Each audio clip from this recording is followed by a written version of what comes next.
Alright. I am Alan Hunter coming Touch to of you. bad news. I forgot. So this is downloading incredibly slowly.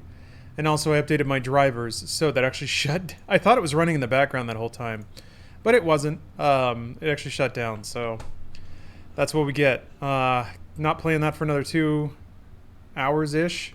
So instead, there's a different roguelike that just came out. Called Going Under. Which is a, I guess a roguelike gently lampooning capitalism, I guess. Let's see how this goes. Let's turn off motion blur. Turn on VSync. Good stuff.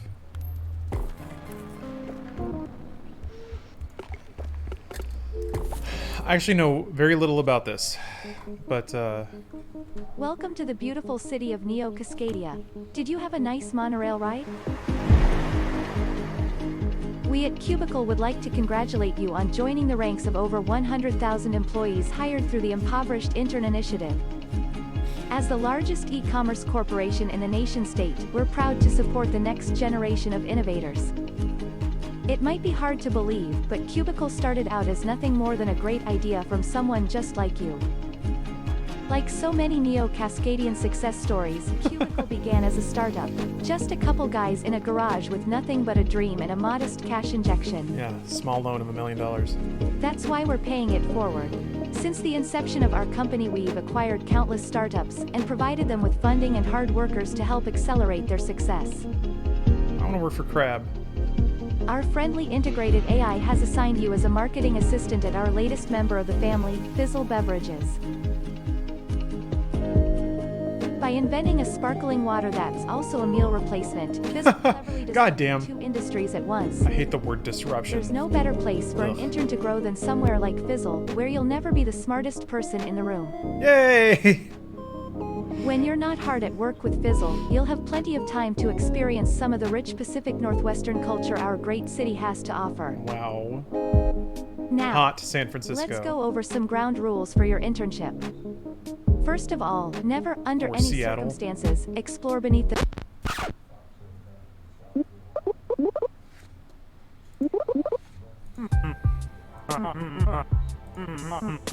God, do I love random jumbles of phonetics as its languages. Your Sims, your Animal Crossing.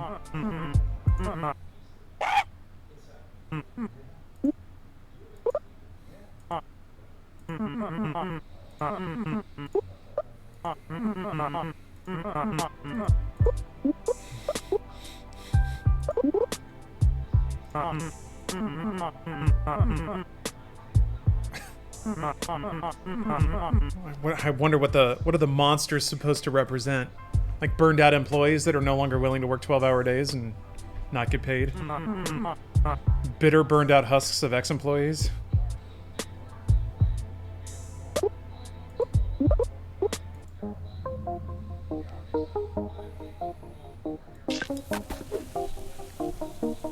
Oh, look around you.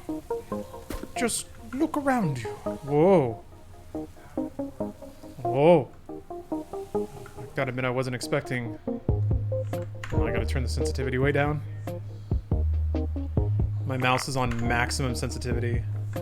High DPIs for top scores in big gaming. Got a little punch. Oh.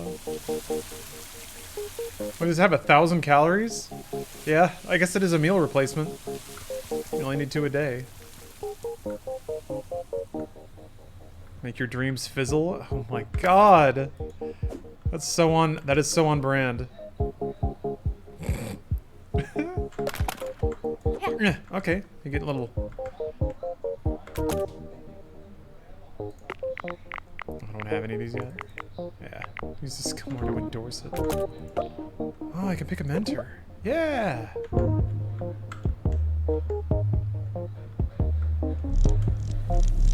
Okay, shift is lock on. Alright. Ah, there's so many drones! Carrying people's dog food and batteries and... Everyone, all the little good boys and girl consumers out there. Ugh. Okay, you can throw. Good to know. Yeah, Bezos is gonna get mad if he knows this game stole his idea.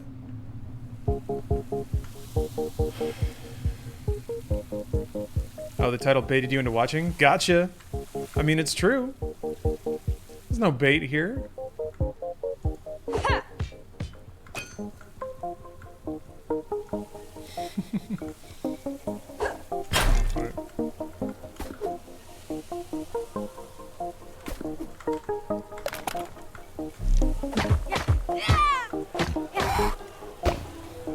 Is it like Sega quality scream?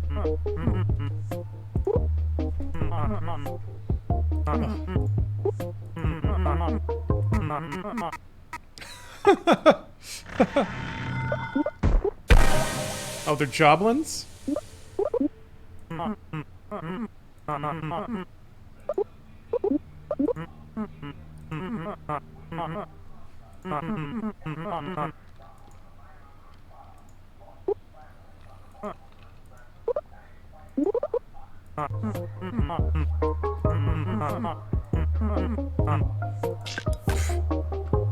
Fucking stand-ups.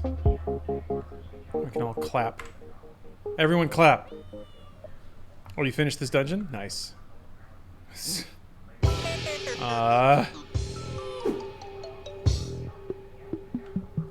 Hell yeah, I'm taking the spiky cactus. Oh, it makes you so slow. Maybe I'm not taking spiky cactus. I'll take bone club. That's alright. Oh, okay. Tells you if it's better or not. I like that. Or just more attack.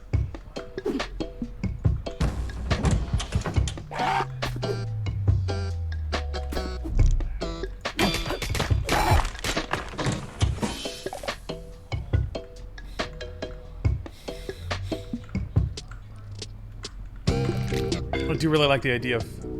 Ooh, a job witch? Mm. Oh, okay. Stack items for later.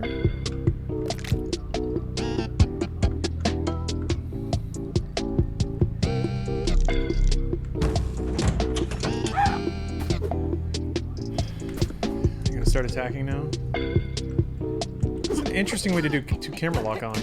It feels like the camera angle is a little higher because the rooms are smaller. Like, it's not that really low over the shoulder. That drip. Okay, I guess this didn't heal me. Maybe I have like a speed up or something? Yeah, it seems like it. Let me go to pin. Oh.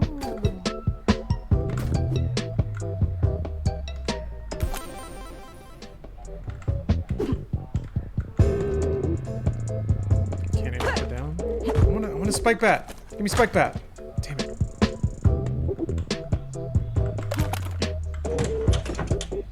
Can everything be a weapon or just some things? I mean, it seems like a lot of things.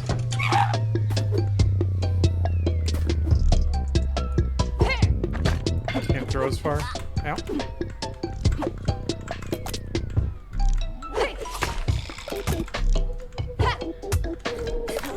I want to throw. There we go.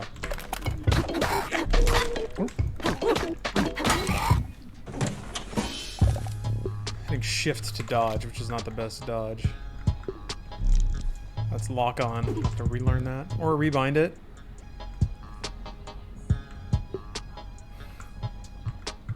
I don't know, is there a name for this kind of art style? It seems, I feel like I've played a couple of games that are similar to this. Just in terms of its art style. I don't know if there was a term for it.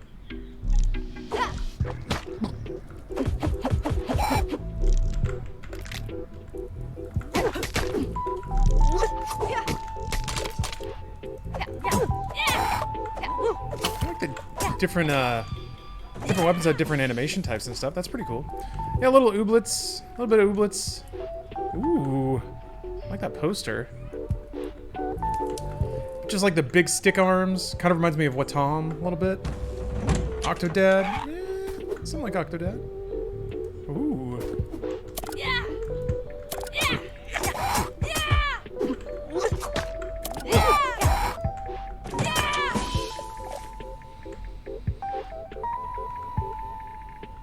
this music a lot too. Oh!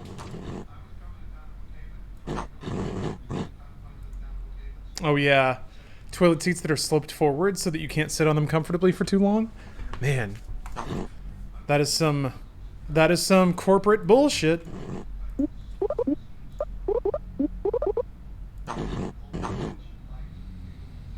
Oh, looks like a Kurzgesagt video. You guys said that like nearly at exactly the same time. I don't know what that is. Let me look that up.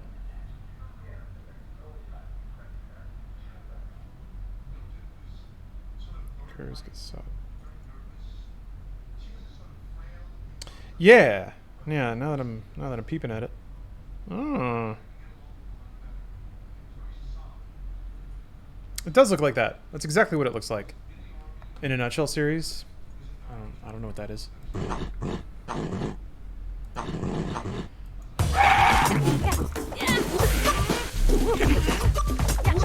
This music is pretty good.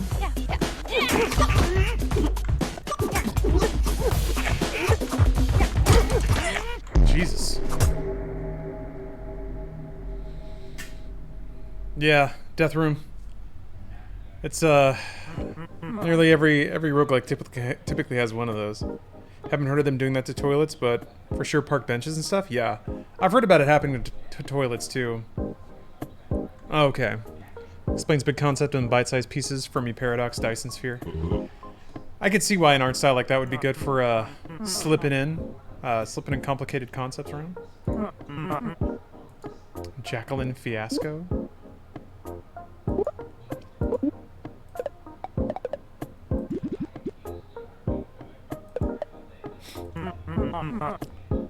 Play an unpaid intern? Awesome.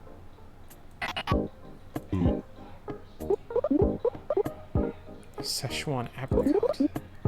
Delicious. I dream of one day having health insurance.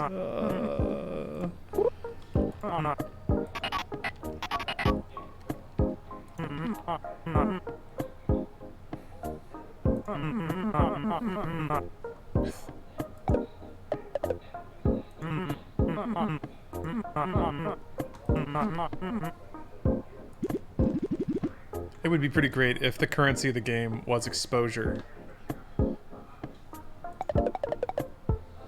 Ooh, Bumbaloo Pipluboop? Piplabop, there we go. I coined that just now, that is the art style. Alright, this is a pretty good version of Bumbleboo then. Bumbaloo.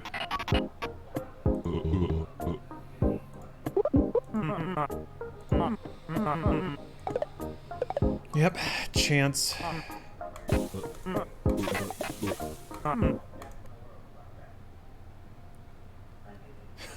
Leaving him on scene in a verbal conversation.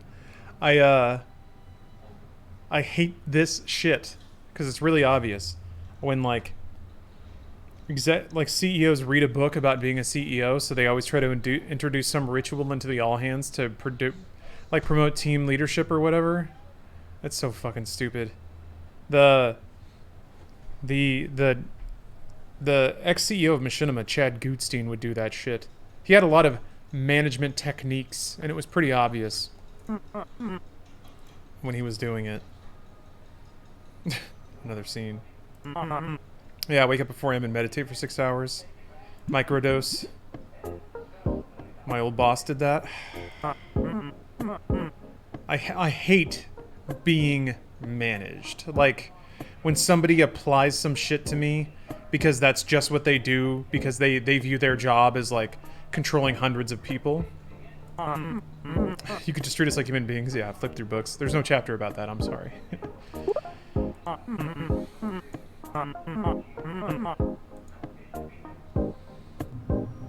Leadership is different from management. That's a really good point. Loveless Outlaw. I never really thought about it in those terms, but you're absolutely right. Yeah, it is.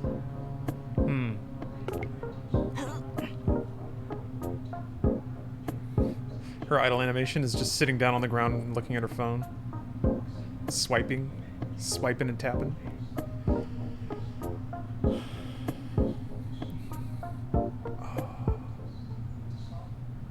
did you have an ad break or did I get a random middle roll? I think you got the random one, Duwani. So yeah, that's happening on Twitch now.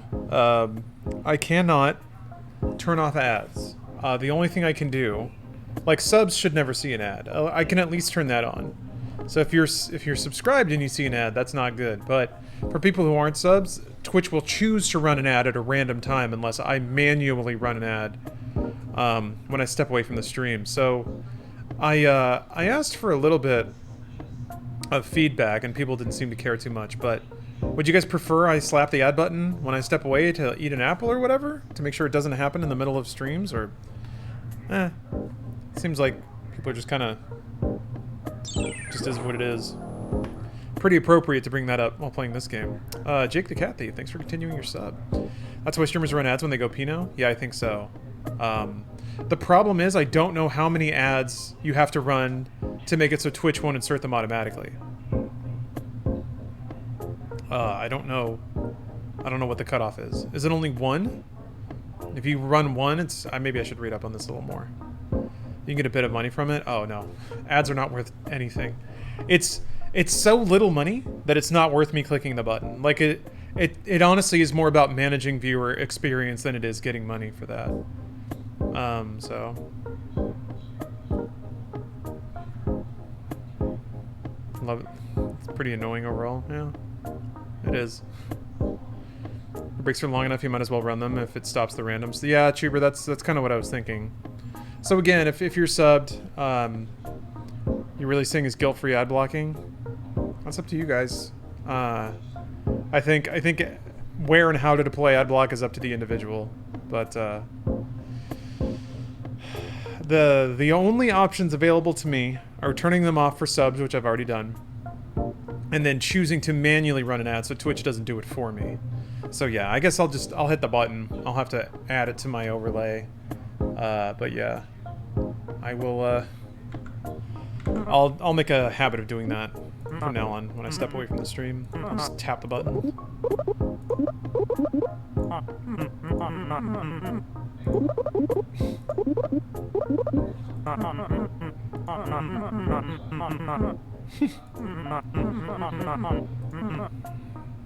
Hit the dabs.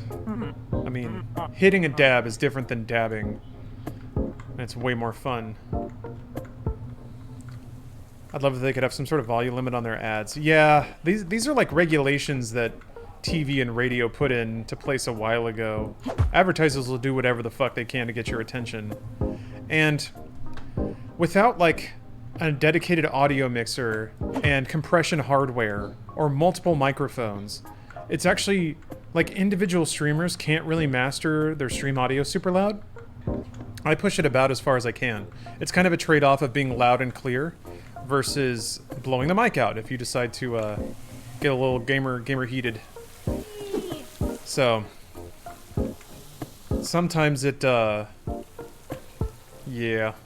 So with that said, if you're going from somebody who has to keep their mic at like -10, -15 decibels to make sure that they don't blow it out when they decide to project or speak loudly, and then it goes from that to an ad that it's mastered to like -3 in terms of like decibel rating, or just straight 0.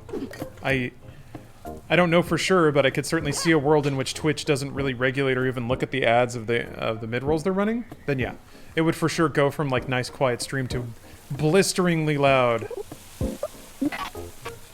ad. That's a good pup. Alright, that's the only character I wanted to talk to. What happened to Genshin Impact? It is not downloaded. I thought it was running in the background, but then I remembered. I unfortunately updated my drivers, which rebooted my computer, which meant that the installer was not running, and I just forgot to launch it again, so... Name's Swamp. I like Beb. Oh, Beb. A marsh contains no wooded plants by definition, whereas a swamp can support many varieties of tree. Yeah, pretty much. Only spell what I know. Dude rules. I like you, Swamp. One gender-neutral bathroom. What's up the stairs? Oh.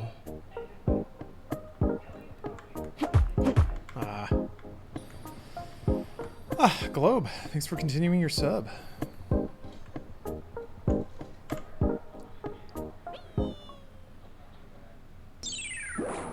DeHustle, thank you for the sub.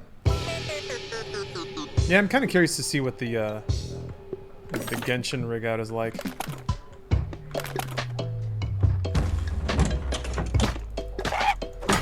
It's always fascinating to me to see different people, like, if there is, get that meat, if there is any kind of, ooh.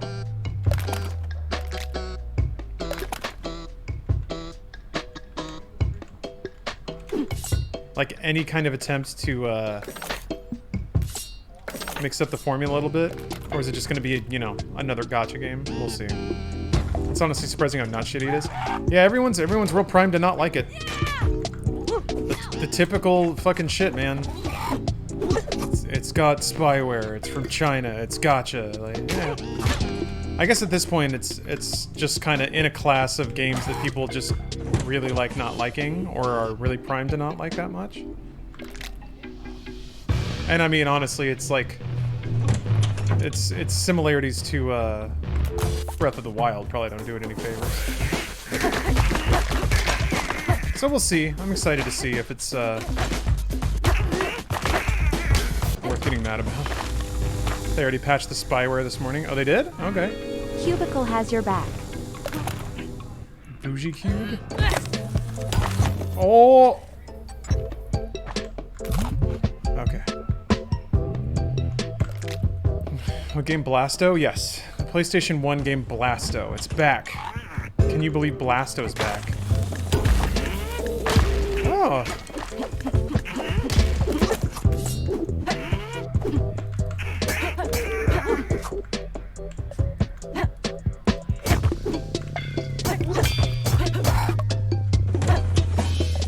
I, for one, just can't believe Blasto's back. But I'm excited. I'm excited and happy.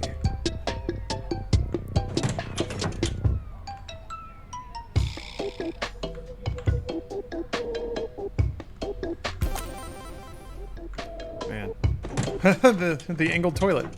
God damn. How are you even supposed to sit on that? You have to, like, lean into it and hold yourself up with your legs. Yeah. We all accept Western spyware. It's time to embrace Eastern spyware too. I mean, I would like pushing back against all of it. However, I still think it... So I haven't looked into it. But it does bug me when people label software as spyware without knowing what it's doing. All it takes is like some dude with like a net trace on Reddit pointing to some IPs to be like, this is bad, and then all of a sudden it just takes off. Sometimes it can just be anti-cheat. Sometimes. It may not be. Sometimes it can just be that though. Your phone is spyware? Yeah, I mean it's not spyware because they ask you to sign a license agreement first. So it's like, I don't know. It's the Skelecaster. Why did that have a... Ooh! Okay, because it's AoE, got it. Anti-cheat that runs when the game is over is stupid. I mean, no offense, man, but like, it's weird to hear opinions about how computers should work from people who, like, I'm not saying you don't. You, for all I know, you could be a computer scientist, so I don't mean to say that. But, for sure, yeah, Bill Pax is kind of where I'm going. There are a lot of people with very charged opinions about how computers should work. And that makes sense. It's only rational, I think, to have some kind of understanding about what computers do and the amount of access you're willing to give them, but sometimes it's interesting to me to have people say, this is what's acceptable and this is what isn't, without knowing why any of those decisions were made, or really how those systems work at all. But then again, you know,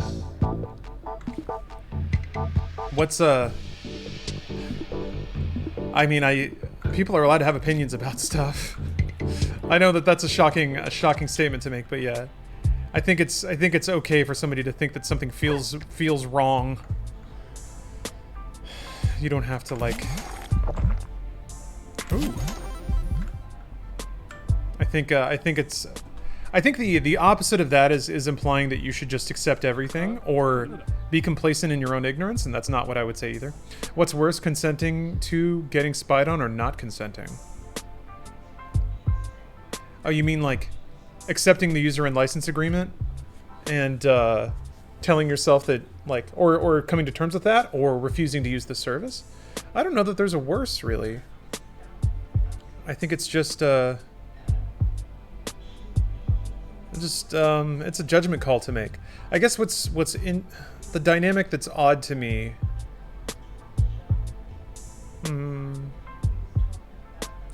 Yeah, I guess just the dynamic that's odd to me is like it's just the Reddit cycle, really.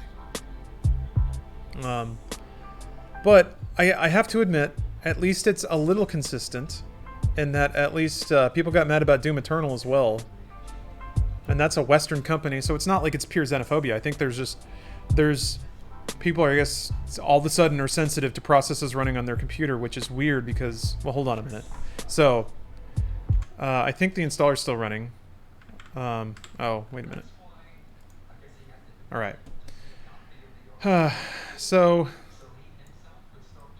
there's a lot going on. Fucking man, Adobe. Like, I would like for Adobe to not have so many resident fucking processes on my computer. Chrome has a lot of processes, but I'm okay with that.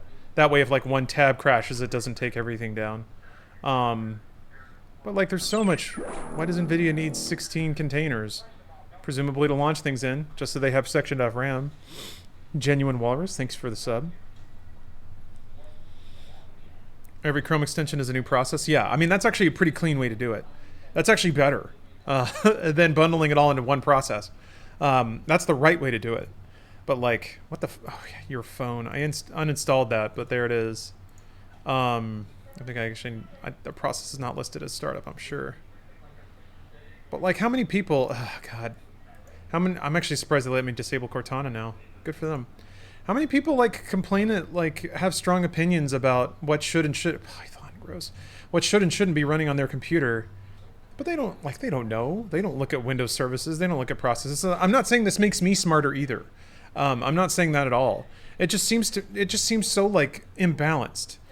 It's just there was just one thing.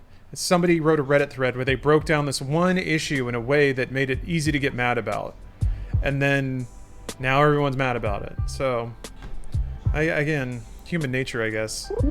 Pointing that out doesn't do anything, nor does it even approach a solution, even if I don't even think that is a thing to be solved. I just, I guess ideally, it would drive people to be a little more knowledgeable about what's in their computer, and I guess maybe ideally the trade-offs they've already made is kind of where my head goes with that, but, yeah, weirdly selective. Potaman, thank you for succinctly summarizing my thoughts in a way that I could not.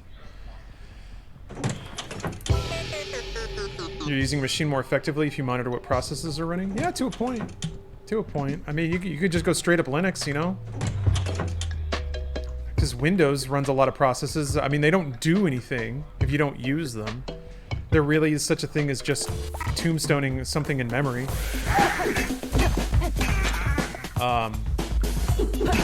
Some of those processes can actively do nothing. Even the anti-cheat ones that run at startup, like, or stay running. I think the thing is, like, anti-cheat. Oh, here comes. Ah. Satisfaction guaranteed. Theoretically, and I know the thing that everyone's, or the thing that I would be upset about or concerned about is that at any moment, you know, they could decide to just start gathering information and firing it off to their servers and then selling that. Technically illegal, but that doesn't stop them, especially if they're a foreign company.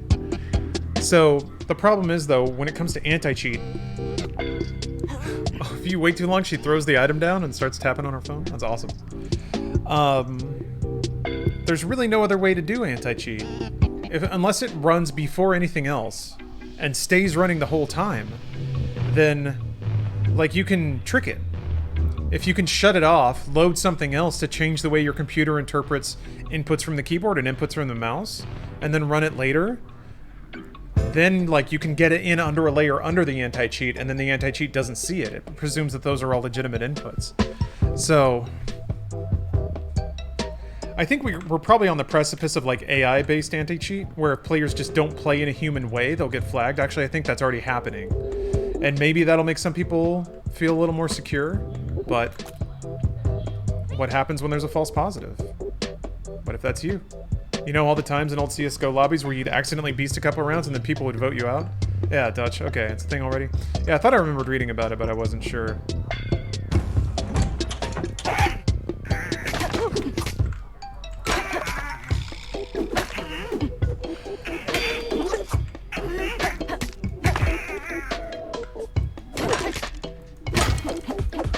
I mean, I guess it's a fundamental good thing. Like, I don't want processes running on my machine that I don't need and won't use.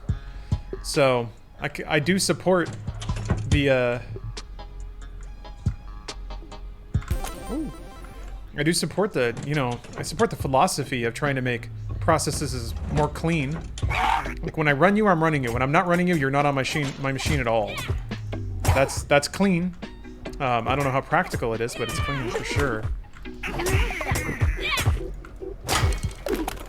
All this anti-cheat discussion feels like it's in bad faith. I guess that's the core of it, sort of, and that's what's not really, like, you can't say that to somebody, right? You can't tell somebody that they're upset for the wrong reason, because you don't know what the reasons are, and I think it does... Huh, there's got to be a way to get those down. Or maybe, hold on a minute.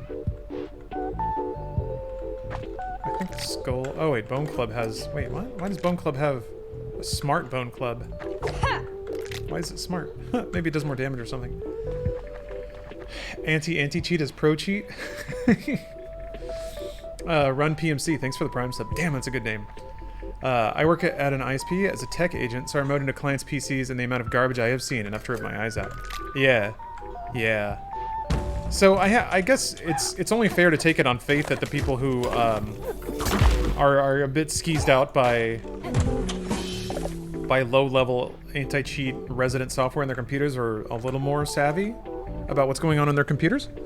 Oh, smart means it's homing when thrown. Okay, I'll check that out.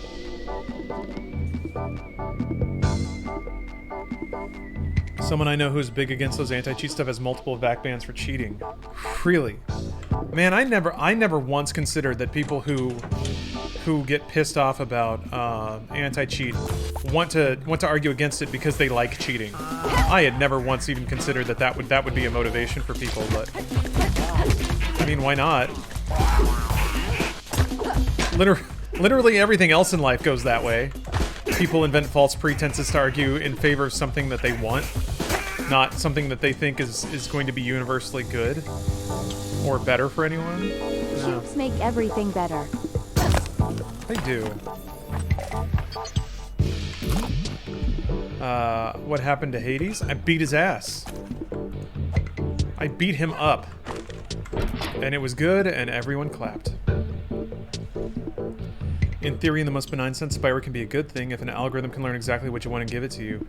Yeah, Loveless Outlaw, that's the theory, right? Personalized ads. Why wouldn't you want to see products and services that are tuned to your lifestyle? I guess what bums me out is there should be a value proposition, right? Usually when it comes to something like Gmail, the value proposition is right on the front. You get free email, and in return, Google gets your user data. What bugs me is when there's a game. I guess this one's free to play. So again, it comes back to that precept of like, if you're not paying for it, then you are the product. I just wish it could be something like, maybe like you can buy the $5 no spyware premium pass or something, so they don't track your data. Or websites like, I wish the value proposition to the user were more clear and direct. Something to the degree of like, we won't track your data, but please, like, you have to offset that by a couple of dollars. Or, we will track your data, but in return you get 5 free upgrade gems a month or something like that. Ooh, a potted suck. The names in this are extremely, like, I don't know, this feels like, oh shit, things can catch on fire, that's pretty cool. Or like, edge of millennial, Gen Z sort of names and stuff. I wonder how much extra money you'd have to pay to genuinely offset that.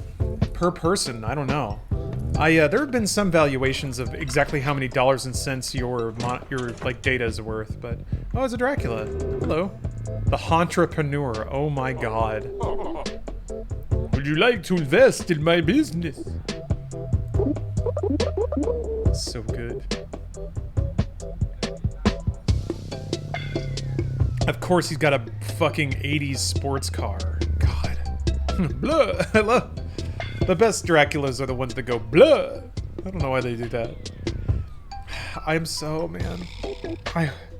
We've already had some satirization of it, but please God, can we please do away with this, like, shitty 80s dude who gets tons of money and then just spends his life reliving all of his childhood fantasies. Like, I'm so tired of tech bros that buy super sports cars or fucking DeLoreans or whatever. Stop it.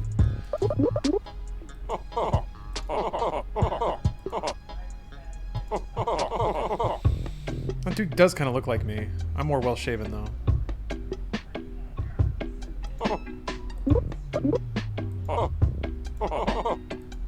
Oh, you have to pay with health, I'm guessing? Curse of Burnout. Oh, okay, you accept a curse and then you get an item. Got it.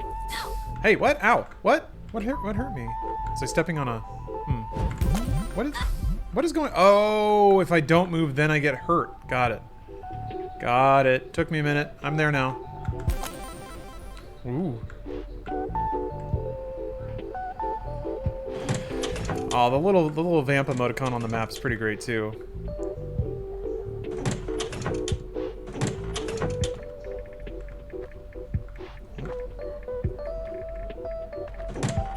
I'm gonna win the lottery. I'm making a Millennium Falcon room. Yeah, I guess I shouldn't be shitty, man. If people are successful and they want to like spend their money, like fine, I guess. Was it a delicious alternative to home ownership? God damn, man. I am so glad we're starting to see satirization of you know, working in 2020. Because man, the work culture is different now. I mean, it's obviously different because of COVID and work from home, but still. Man, on one hand, they kind of got a point with that. Like, buying $10 breakfasts every day, that shit does add up. But on the other hand, man, fuck you. Writing shit like that. People at every societal break in the world turning around and blaming the next generation while still stealing all their fucking opportunities by voting for assholes. Oh, that shit works me up. Anyway, that's a topic I shouldn't bite off. That's for me to get pissed about in my own Lawrence time. I don't need to bring that here. Doesn't add up to a house, yeah. Oh, he had a little guitar. Oh, look at that. He's got like a little guitar hero up there. Oh, that's really adorable.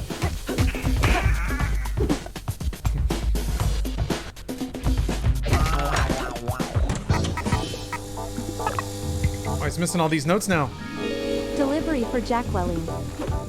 Better cube. Oh, it's invincible for much longer. Yeah, no.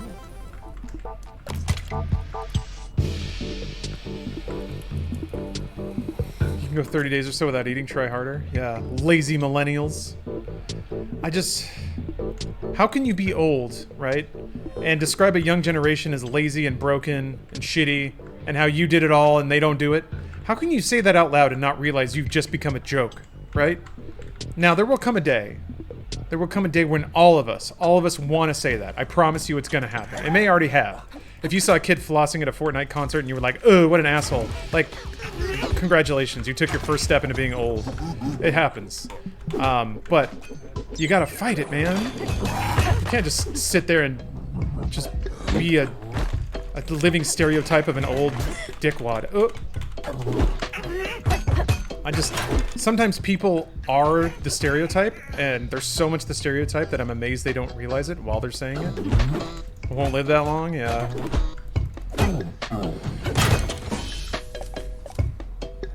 Yeah, boomers are gonna vote the world into a giant fireball. I guess they already did, technically.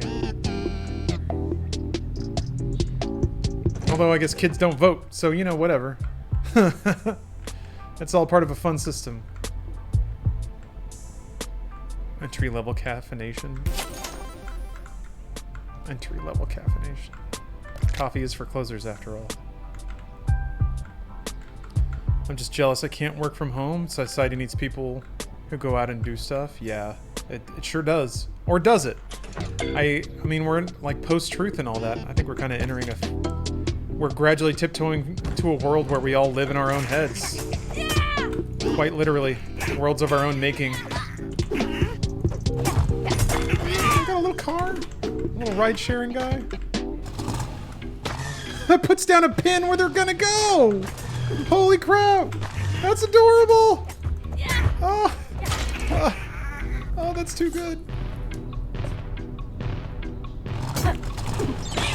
Shit.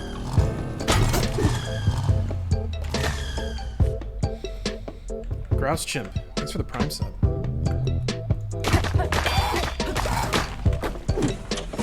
Alright. The curse of burnout has been lifted. Man, if only. Wait, what was a jab? Yay! I have a car! Oh, this game's delightful. I can't remember, man. There was some, like... I had wrecked my car, and I was, like, biking to work, and I complained about it or something, and one of my coworkers, I can't remember who, was like, just buy a car. And I was like, you think I can... I can't remember. Like, there were a couple of moments where I was like, oh, I get it. You get paid way more than me. And you just let me know. Because you think I can just buy a car whenever I want. Interesting. Interesting. Interesting.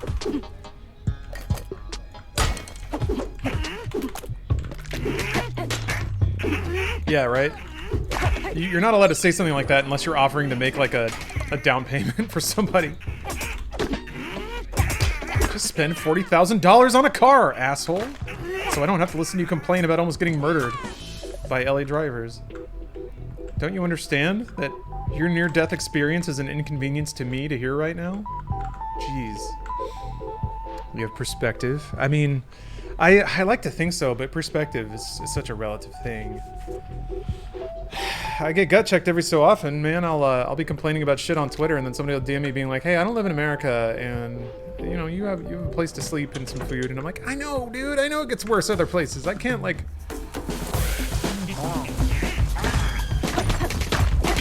You can only do so much, you know. Yeah. Oh, he heals. Interesting. All right.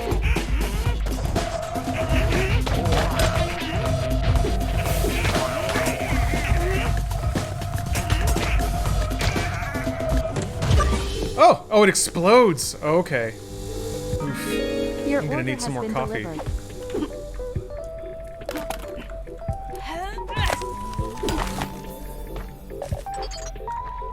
Oh wait, you got a torn rotator cuff?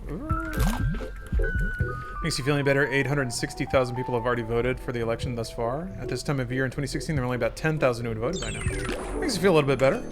Really, like, I just want turnout. It's the... Ooh. Well, that doesn't even knock them off the shelf, huh? It would be so much easier for me to, like, I don't know. It's getting into obvious statements, but it would be so much easier to accept the reality of a lot of things if turnout were larger and results were more representative. But ow! That's when you start getting into choose your own reality mode. Up in Canada, hope all goes well. I'd vote if I could. No, I mean, yeah, that would be fraud. Oop! How come the car didn't protect me? Jeez.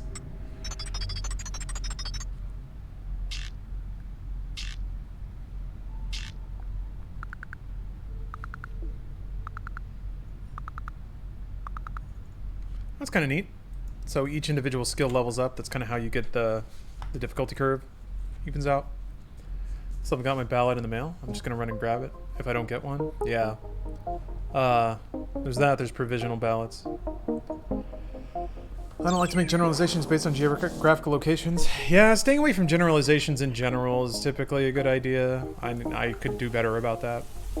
Refined Moss, thanks for the Prime sub. Ooh, Siles, thanks for the Prime. Online college be messing with me. Always a joy to see a stream from Laurentius Sontagius. Well, thank you, Siles. I am king of Greece now, after beating Hades once. Grouse Chimp and Duke of Nations, thank you guys for the subs.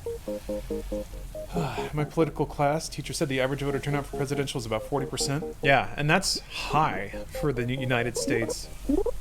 It's a bummer because like the local elections are where all the action is. Oh, sorting stuff out. Thanks for the Prime sub.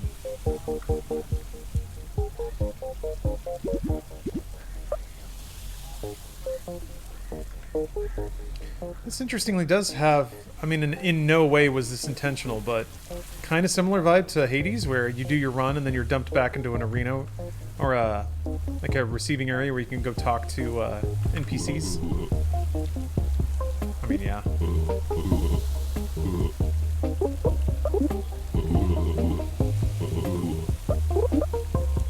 A secret trick is to stand away from the fire. Light a bunch of stuff on fire. I like how Swamp's dialogue and his quest are both all in lowercase. Onto the pupper spawn on the wall.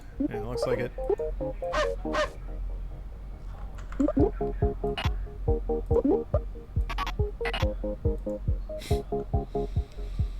Yeah, that's pretty big lead engineer energy then. It's like Hades Dead Rising and Job Simulator had a gay threesome.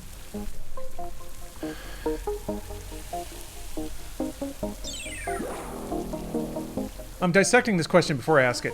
Is it possible to have a threesome that's not a little bit gay? You know? Somewhere?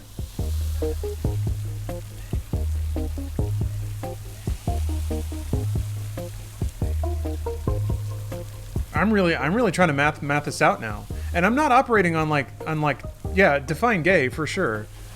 2 girls, 1 guy. I mean, but there's still like, I think if you're gonna share a dick with another woman, like even if you're only in it for the dick, there's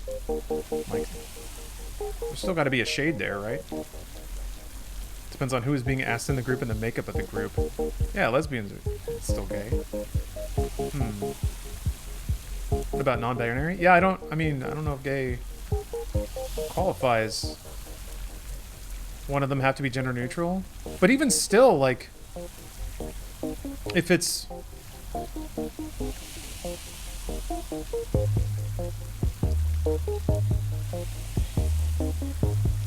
Huh. This is like, yeah, it depends on the definition. Yeah, you're right. I never really thought about the definition in the context of there being multiple genders. I have played Rad, sorting stuff out. I liked it a lot. It's a fun game. It's maybe not as hardcore as other roguelikes, but Rad is very good. I never finished it. I never finished a run. I got pretty close a couple times, but had a threesome with a dude and a chick. I didn't think it was gay. Me and him never touched. I guess it's possible for dudes to watch each other have sex and not feel an ounce of arousal or sexual love towards that man. But I still feel like maybe it's just like you are, that is the most comfortable with your sexuality as you can be, even if you're 100% hetero, to be inside of someone at the same time as another dude. That's true, because porn, that's a good point. Yeah. If I, as a man, watch heterosexual pornography between a cis man and woman, there's still a guy there. I'm there for the lady most of the time. Sometimes the guy's a fact. Sometimes, most porn, the man is not necessarily a factor, but sometimes there can be like, I don't know. Not necessarily the guy in a vacuum, but like, it's more like if the dude's doing his job properly, he's a good partner in the performance, which is really all about the woman, in my eyes, but still, a woman by herself, you know, can only do so much. This is a Ron White bit? don't want the dude to be an uggo either. Yeah, Chuber, that's such a thing, right? Of like dudes liking porn where the guys are like old and fat. Or maybe it's something about like pairing an attractive woman with a beast. Maybe it makes them feel like they can self-insert pun half intended a little more. Oh, big ugly bastard, B-U-B, that's a thing? I guess that makes sense. Let me in. Do I have to talk to somebody?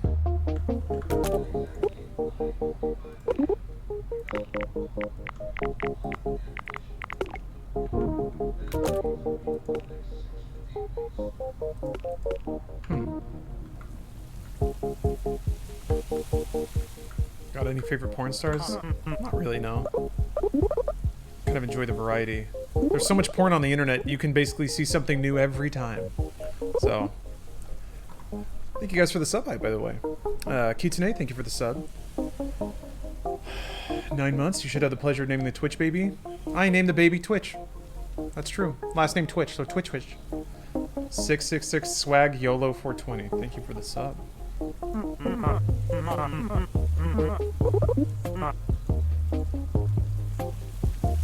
How's this game saw it on the eShop the other day? I'm really liking it so far.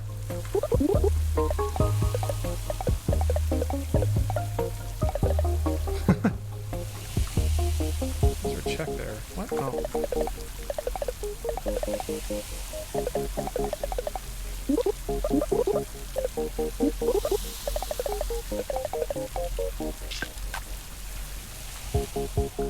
I guess I have to pick up some quests, maybe? Like Sasha Grey? She's not in the game anymore, right? Hasn't been for a while now.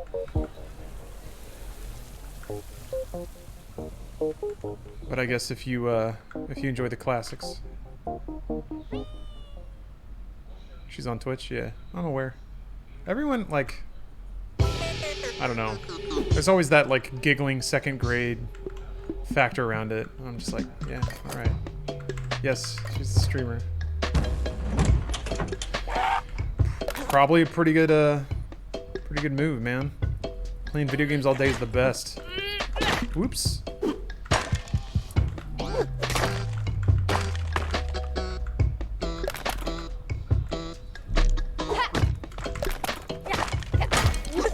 Oh, damn.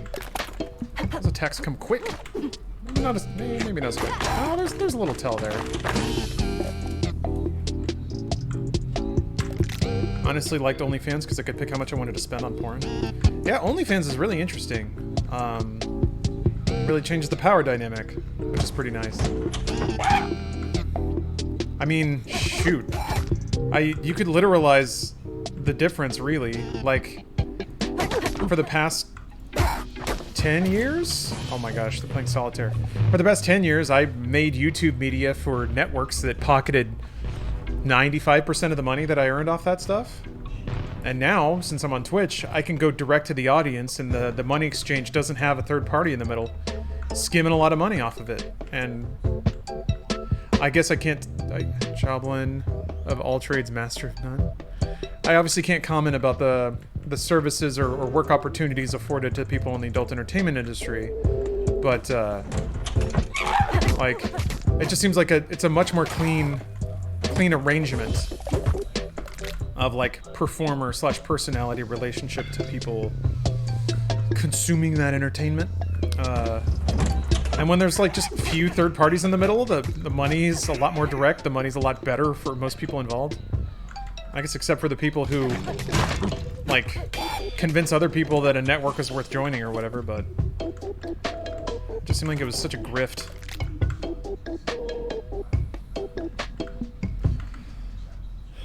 Well, yeah, you're right. Amazon and Twitch are in the middle now, but I guess the revenue split is a lot more kind.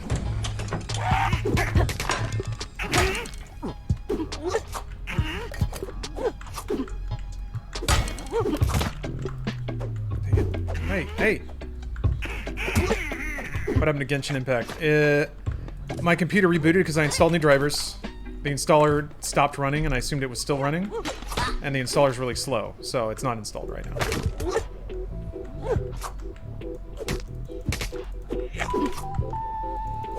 Still downloading. Let me see where it's at. Hour 20. Might be able to get to it tonight. Maybe not. Maybe not. It takes forever to install that game. Yeah, they gotta like send all over all the bits from China. COVID, man, it's making shipping times are outrageous. Ooh. I have friends in the adult entertainment industry, and third parties are always a very dicey concept. Yeah, I would imagine. I mean, I have no idea, like, what the realities of that are. I just think third parties in general, man. If somebody's going to insert you in between the client who's willing to pay for a good and the good you're providing, like, if they're willing to, or if they're trying to, like, cram themselves in between that and manage that relationship and especially manage the flow of money between those parties, I don't know, to me that's like, all right, so you're trying to get paid to do very little.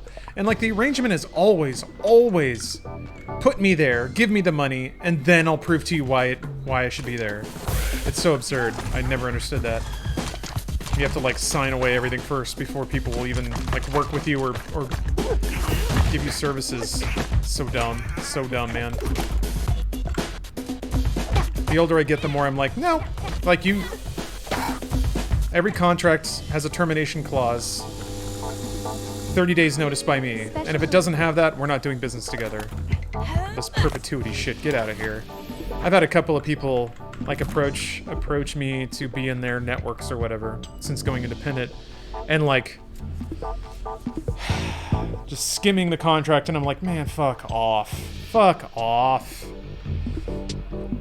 I don't say that to anyone's face, but I sure do think it when somebody's just like, yeah, we take 30% of all your money forever, and in return, we might drum up some business for you.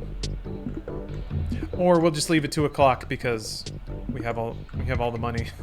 There's companies that pay your import fee at the border and then upcharge you for delivery for the convenience. What? I mean, I guess I can see the convenience is that you don't have to figure out the right forms to fill out, but holy crap, man. Oh, gotta save up 60 bucks for the espresso. I think I'll do that. I'm almost at 60. This music is nice. Also, I don't know why I'm saying this shit out loud. I need to do this. Are there any Twitch streamers out there that want to, like, give me 50% of their monthly revenue in exchange for mentoring services? Where I will maybe do, like, one group call a week where I just kind of ramble about how to be a success on Twitch? Is that okay with you guys? Who wants in that? Anyway, I'll put out a Google form. And, you guys can sign up for that. I'll think about it. Well, don't think too long. Actually, the new technique is that I only give you like a day to sign.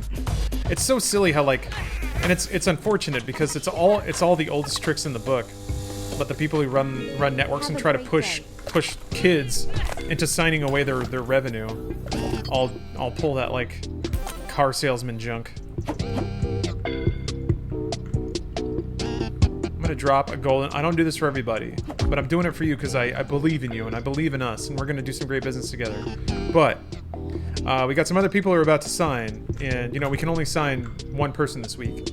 So unfortunately, like, if you don't sign this in the next 30 minutes, I'm going to have to give this opportunity to somebody else. So, but that's okay. Here, I'll just give you the pen. You just need to sign this right now. 2 arrows. I guess that means speed up, maybe? Oh yeah, attack speed up. Oh.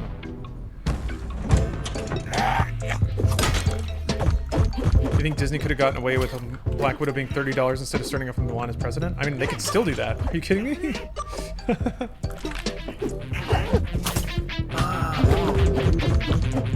I don't think Disney has sunk their brand.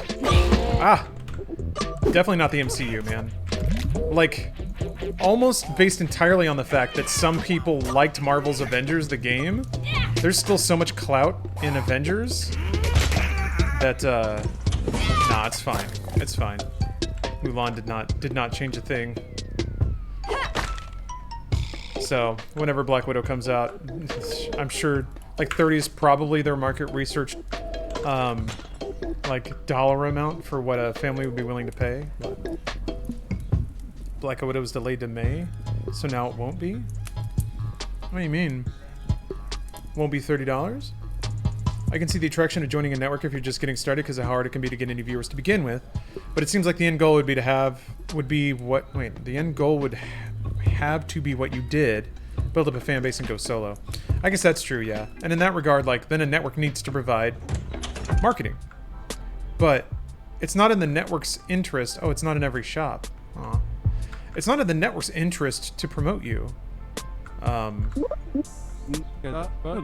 That's a service they offer. But here's also the other fun part is that networks do not have any promotional power by themselves. It's only the people in the network that have that promotional power. So then what happens is networks are promising on behalf of the people in their network promotion for you. But those partners have nothing to gain from giving that promotion away. And they're not contractually obligated to do it either. So there's basically zero benefit that will actually come of it, really. I feel like this is what a modern Earthbound would look like. Yeah, I think that's correct. Y2K. That's the actual one.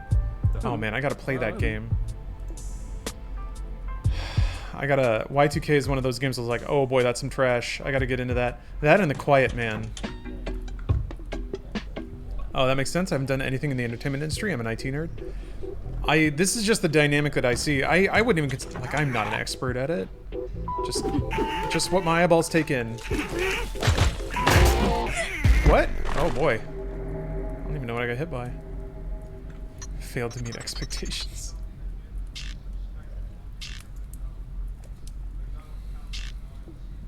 Y2K is not good. Yeah, no, I haven't seen a single good thing about it.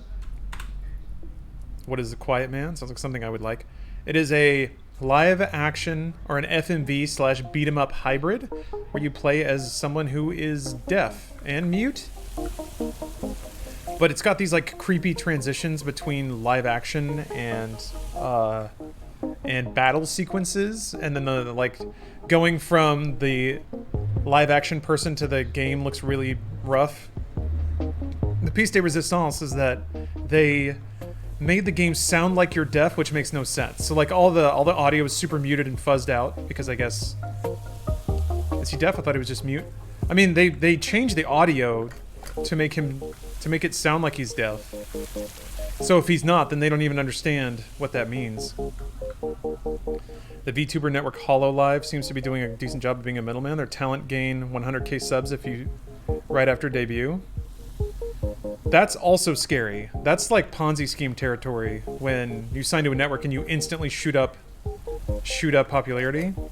That may mean that for now the network is actually providing visibility, but sooner or later it's going to hit its market saturation, kind of. Also, like, subs can go up, but are more people watching them? Yeah, you can buy subs on YouTube, and that is absolutely something networks do to prove to you that it works. But, you know, are you getting views? Views can also be bought. And to some degree, if you're skimming enough money off of enough creators, you can purchase enough. Like, the goal is, unfortunately, and this is coming off of, like, Machinima and other networks that I've seen operate, the goal is not to actually provide a service. It's to convince people to stay in the network, or to get them to forget that they're in the network, so they just keep giving you money forever. So you start off by providing a service, and then you scale it back over time, until somebody threatens to leave. Because the more service you provide, the more cost you incur. Whether that's a partner manager using their day to talk to somebody, or literally spending money on promo for your people, getting subs and whatnot. So yeah, become a streamer farm. I'd be delighted. I'd be delighted. I do think like the VTuber scene is kind of blowing up right now, so it does seem like there's a lot of viewers who are thirsty for more content like that. So I'm not gonna like results like that. I mean, I know nothing about it based on just what you said. Results like that are extremely suspicious, because Machinima would pull that shit. They'd say like, everyone who signs with our network gets this many subs in the first year, and that would largely be true, but like that didn't result in more viewers. It didn't result in more business. It didn't result in more money. It was just a metric that they could use. And then, boy, the best Machinima game was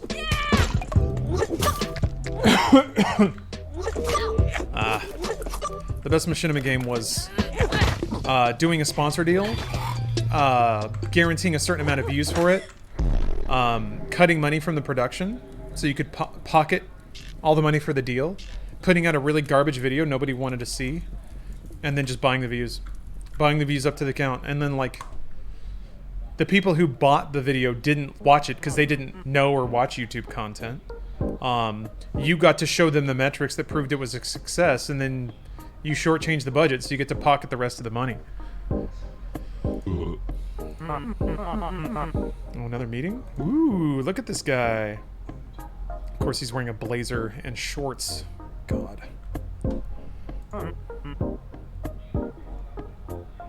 Oh, yeah. VTubers specifically? Yeah, it's being an anime girl instead of having a face cam. It's been around for a while, but it's more... Now it's like it's... Before it was like face rig, and then people would just use it for fun. Like, oh, I'm a talking burger, or I'm an anime girl. But now there are people developing personas around them. I mean, there's been that for a while. What was the first big one? God, what was her name? Yeah, thank you. How do you like anime?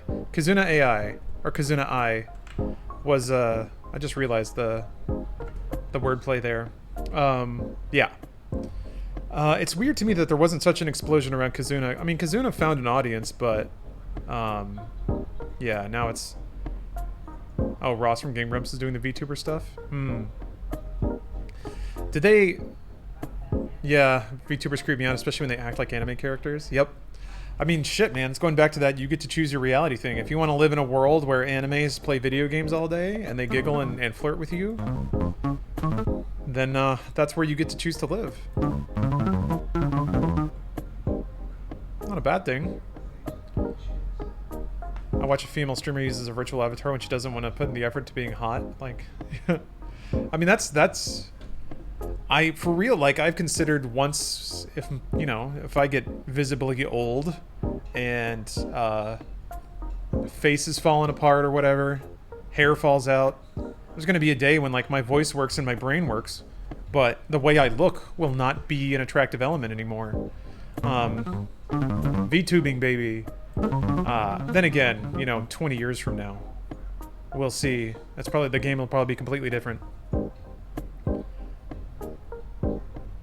What's up, Colin? Ooh, you made coffee? Nice. I did French press yesterday with like a new roast that I found. Drank half of it then. It was super delicious, but put the other half in the fridge and then made iced coffee with it today, and it was so good. Oh. Some streamers use it when they don't want to get made up for cam. Yeah, I get it. I get it for sure. I mean, my beauty maintenance routine is pretty low effort, but even still, I do appreciate the days when I don't stream at all and I can just like not shave or comb my hair at all and just kind of like just be a trash idiot on the couch. But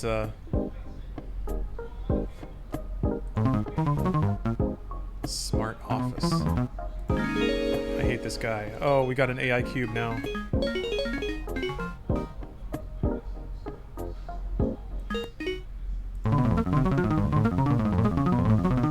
I hate this guy. I hate you, Raymond. In this case, it seems to work. They recently debuted a bunch of English-speaking VTubers, and they're already making tens of thousands of dollars using their super chat streams. On the other hand, Hololive is in big trouble right now for suspending their talent because China didn't like what they said on stream. Although Hololive is a Japanese company, so it's polarizing. Huh. Interesting. Speaking of manipulating YouTube, could a streamer manipulate Twitch by purchasing subscriptions for their own channel? I mean, sort of, but to what end? You're really just giving Twitch more money in that regard. People might get notifications that they've been purchased subs for a new channel, but that's it, and I don't know that that's a good acquisition tool. It's a weird cycle. If you spend $5 on a sub, I get a portion of that from Twitch. If I take that portion of it and then buy more subs, I'm just giving more of it back to Twitch. So that's not really a good marketing tool. There are honestly not very many good marketing tools on Twitch, aside from gimmicks. Like if you play Dark Souls with a potato, that can get people to look at you. But if they're looking at you for that means you have to do that every time. Because you can't like play Dark Souls with a potato and then be like, okay, I'm gonna go back to trying to beat Doom Eternal or whatever. I mean, that might work if your personality and other aspects of it get people involved, which people say is kind of what I accidentally did. But put a whiteboard behind you with some names on it. Number one best gimmick. Yeah. I mean, it's... Oh, God. Fizgo. Verification can! Yes, it's happening. Streamers buy themselves gift subs all the time as a challenger bet or something. Because it's a pretty innocuous one, and it's easy to do. I mean, and it seems like it leans more into the ecosystem. Honestly, I don't know if everyone thinks about it in this regard, but I think it breaks down the barriers of purchasing subs. So, like, if you are someone who's never bought a sub on Twitch, but you really like me or someone else, and I'm like, oh, I'm gonna buy subs, and then I buy subs, and I'm like, wow, I'm doing it. If you see somebody doing it, I think it breaks down the barriers of the, like, behavioral what am I saying? Behavioral barriers. There we go.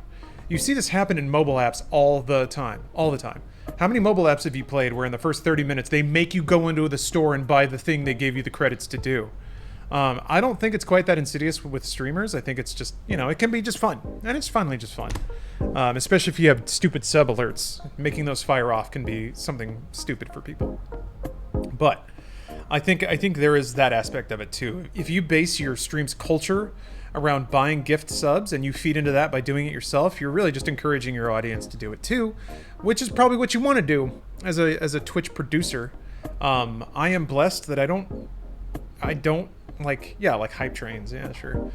I don't know. I'm kind of blessed that you guys just throw money at me automatically, so I don't have to worry about it or even think about changing my behaviors to that degree, and that's the best. That's the best freedom, really. Didn't buy it retail. Oh, that's right. You bought a Chemex. I'm gonna start bringing my own coffee, grind beans and stuff. Didn't buy it retail. Bought it from somebody who does trade shows, and they were selling one used for $20. Ooh. Not complaining. I accidentally resubbed to you yesterday. Yes. Thank you, Steven. Suckered ya. Gotcha. I got random gift sub to a channel I never heard of and ended up staying subbed. Yeah, those things work. I imagine straight donations versus gift subs are best for you. Well, maybe. Reclaimers. So, like, despite understanding the mental flow of gift subs, I also understand that when one person does it, more people are likely to do it. So there's a weird cascading benefit to gift subs, even though Amazon does take a chunk out of that. Whereas one donation seems a little more intimidating. It's a different flow.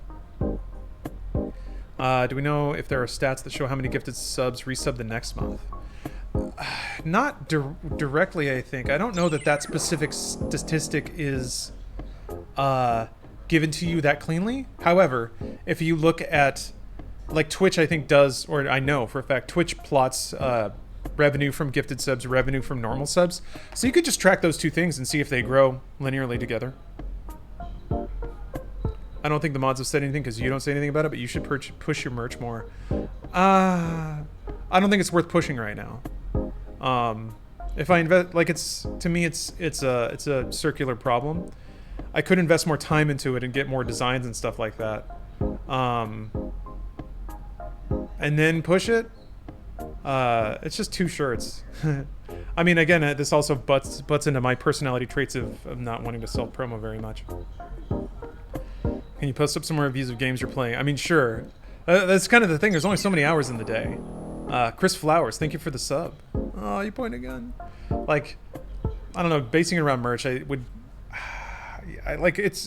either design it myself, which takes time, or I could reach out to artists and try to find some that produce designs I like. It also takes time. You know, it's all time. I'm not playing video games. And, like, what's the goal? I mean, honestly, a valid goal for me is to just find artists and pay them to make designs that I like so I can wear the shirts that I like. Ah, Ferret King, thank you for gifting 10 subs.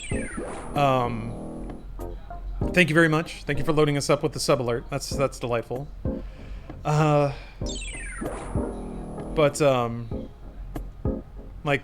if I invest time into that, from a purely business perspective, and I make more money out of it, then I can put more money back into merch, make more money, I guess. But I don't know. Kind of in a place like right now in life where I don't have to worry about money too much. Chris Flowers, thank you for gifting subs. Speaking of. The real goal is to catch your giveaway shirts, exactly. But that's the thing, like that'll add into that cycle. If I commission shirts that I like, and then buy them for myself, and then fill my closet with them, I'll have to give away some of my other shirts, and then other people can get those shirts. Farmer Billiam, thank you for gifting the subs. Jeez, see, you guys are getting influenced right now. Jason Jitsu, thank you for the prime.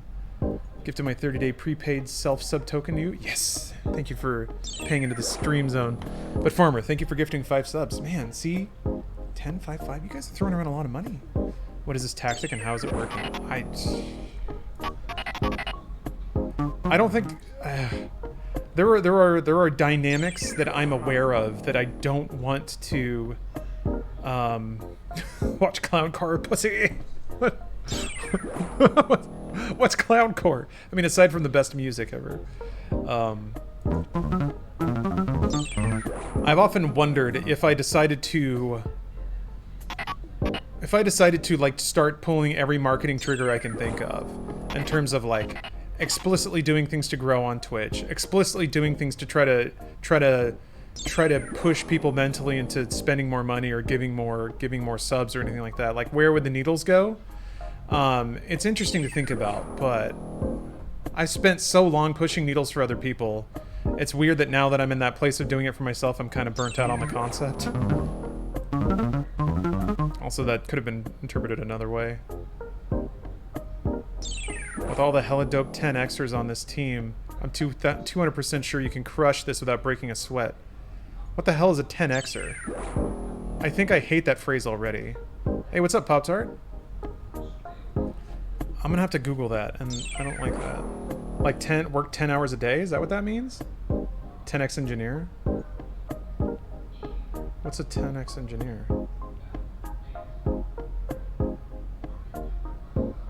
An engineer who's 10 times better at their job than their peers. Oh. Fuck that. Fuck that. What a garbage term. Holy shit. To like fluff somebody's ego by like telling them that they're 10 times more valuable than all the other employees? Jesus Christ. It's to do with programmers? Fuck. Yeah. Guess what? You get to work even more for me. Aren't you excited? Fuck this guy. God, this game. This game is really getting under my skin, man. Just give us the anime shirts already. No, you're not wrong. I would very much like to commission some, I don't know, I've developed a rather specific taste when it comes to shirt designs and graphic tees and stuff. Yeah, maybe that's something I should pick back up. Maybe I should start scoping around. There were a couple of artists I reached out to and I really respect their work, but they're so good that they're swamped in work. So they were like, I'm not accepting commissions right now. Yeah, Doctor, exactly. I don't think I would have watched you as much if you're the type to push and exploit all the tricks. Yeah. I like this much better because I think it's like, for me, it's a question of endurance. I don't think I could really keep that up for like 8 to 10 hours straight. And there would be a night where I like have 3 strong drinks and then I'll let the mask slip a little bit. Like, audience probably wouldn't know, but I would know, or something like that. So. Hello, Smart Cube.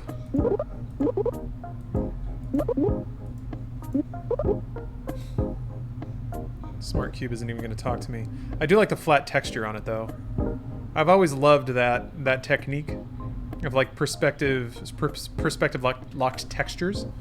Genkutsuo, because everything is about anime. Genkutsuo is a show that did that super, super well.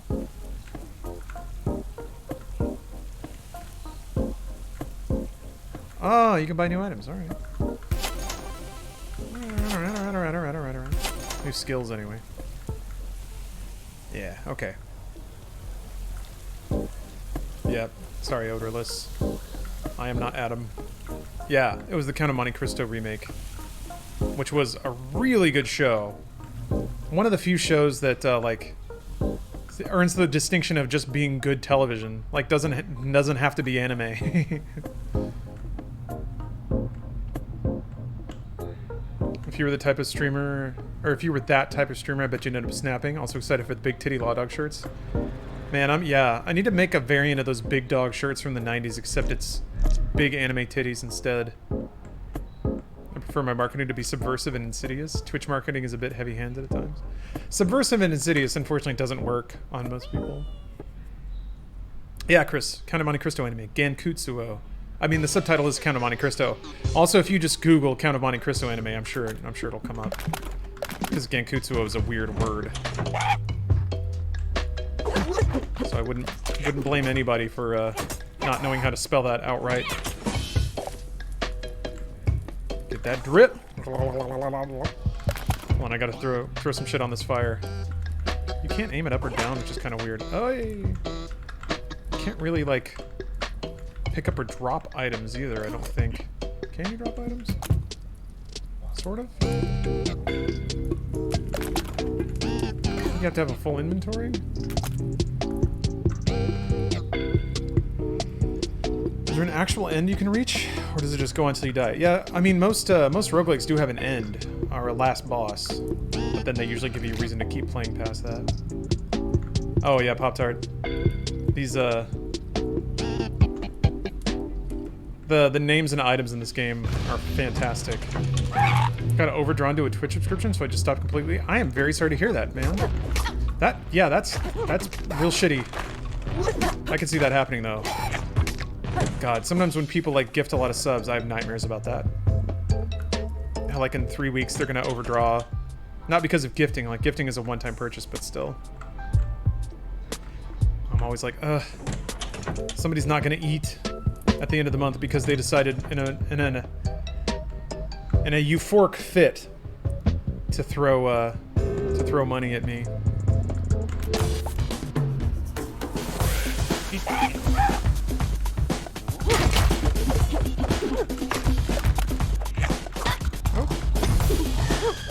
God. Oh! Man. Dude!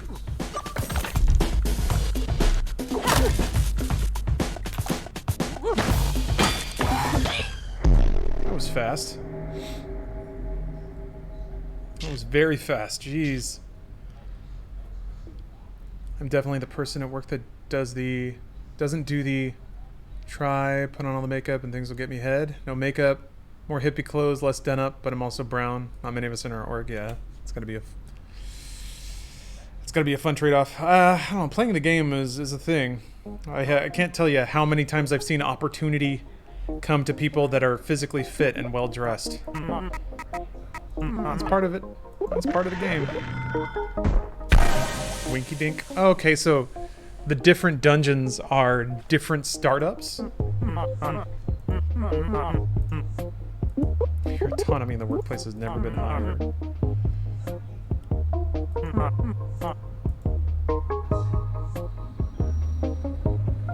Alright, sure, Winky Dink, let's go.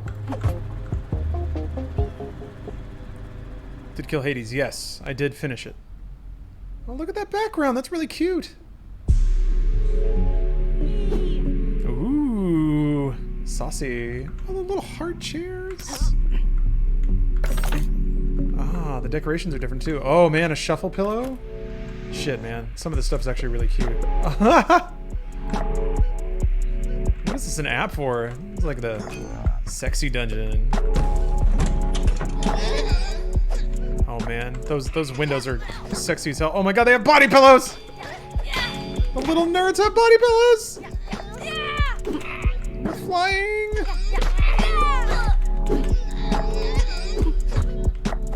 God, imagine getting attacked. Some nerd's stiff body pillow. There's like a little sexy demon lady on there. God, they have like shitty hair too. Oh my.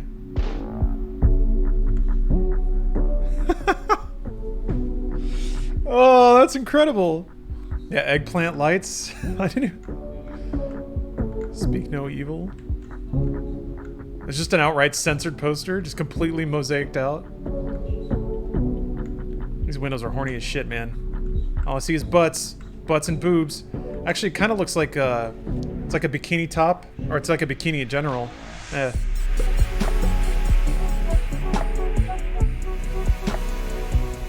like hedonistic Egyptian pots and stuff.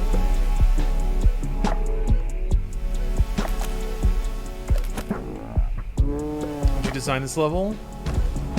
I'd like to... I may not have been in the room, but yeah, I think I did.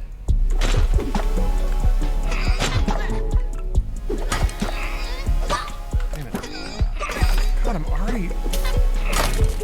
God damn, man! Enemies attack so fast and your weapons break so quickly. You gotta be really careful. Great. Oh, it sticks?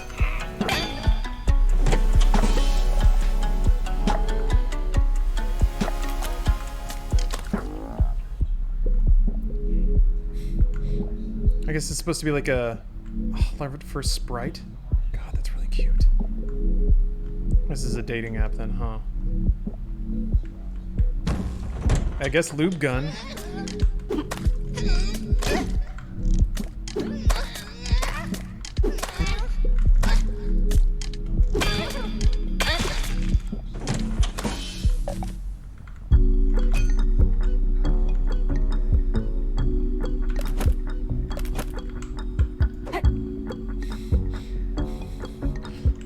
Foam finger have painted nails.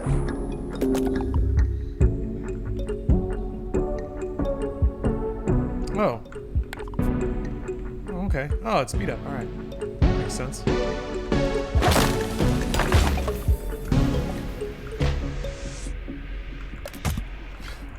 It's called low-hanging fruit. Love it.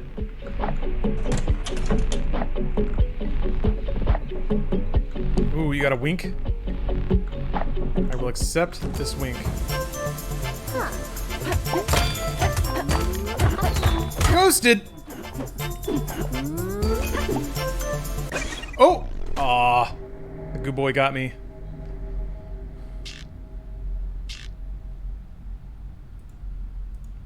Seems like an implied sex chat room. It does, you're right.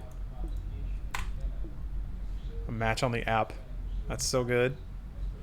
That's so good. I'm really enjoying this. There's a lot more humor baked into this game than I guess I assumed just at the top line.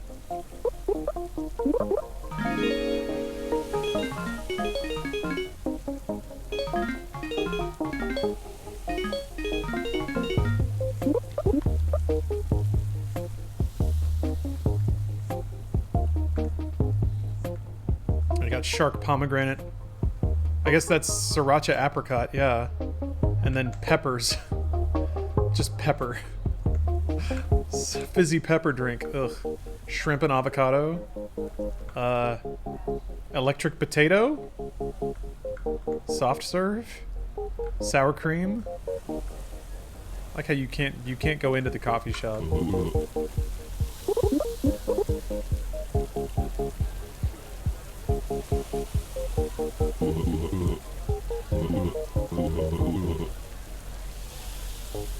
Company went under and they all morphed into provocatively clad demons.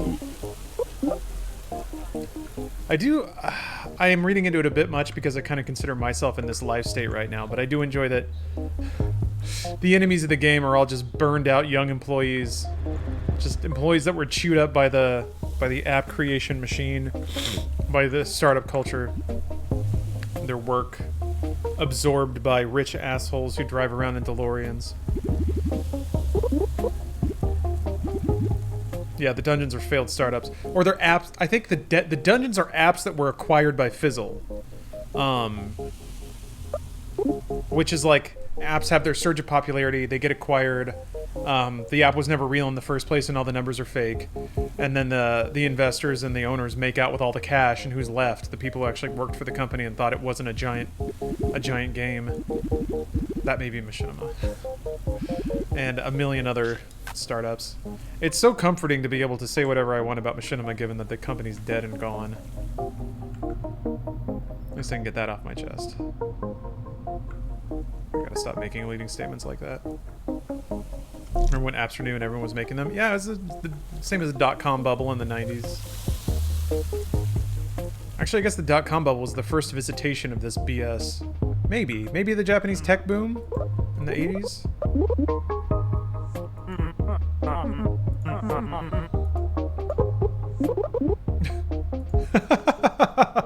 Yeah, kill demons by being considerate. It's the same as like paying for your house and exposure. Alright, I have to use the restroom. So I'll be right back. Let's see if I can hit that add button, so prepare yourselves.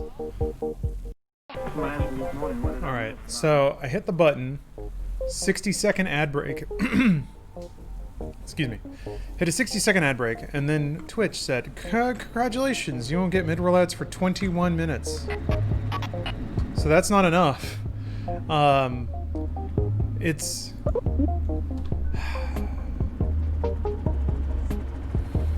I have to admit, I feel like Twitch did try their best to get streamers to elect to run more ads, but man, they couldn't make it worth the money. Now they're just doing it because they gotta like push their ad load up. 21 minutes isn't enough time to trade for a minute of ads. I guess that's still better than what you would normally get in broadcast TV. 22-minute show for 8 minutes of ads. But still, God.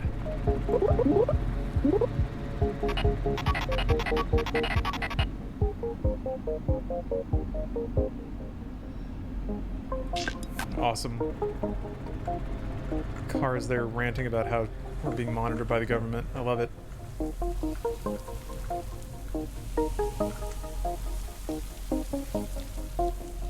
I'm gonna go back into Winky Dink.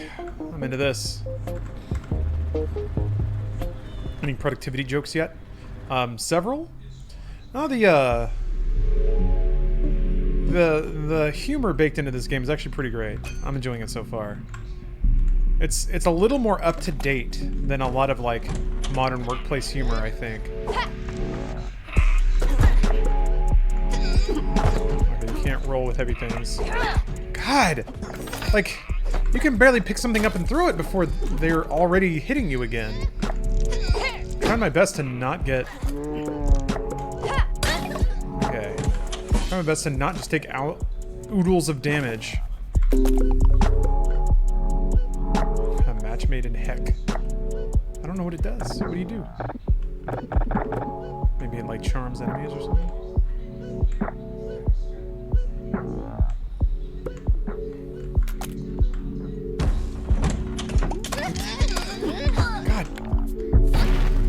Okay.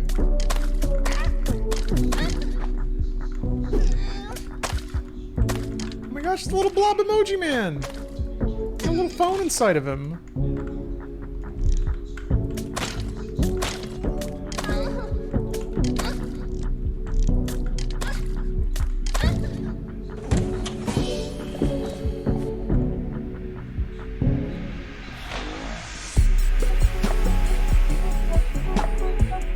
There's like bed squeaking in the music?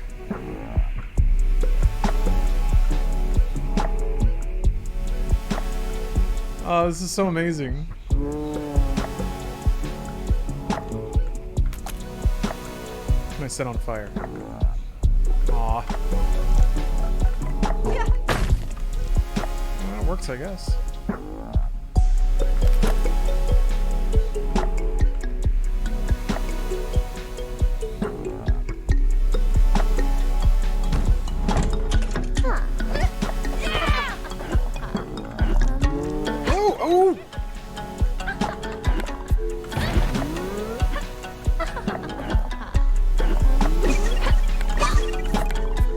Oh, they can miss? And you can grab them? What?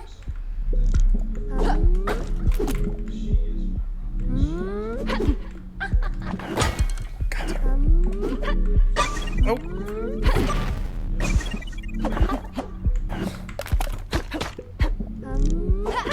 God.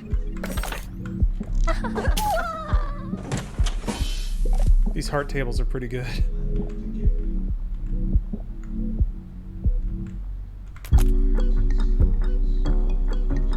Maybe I just need to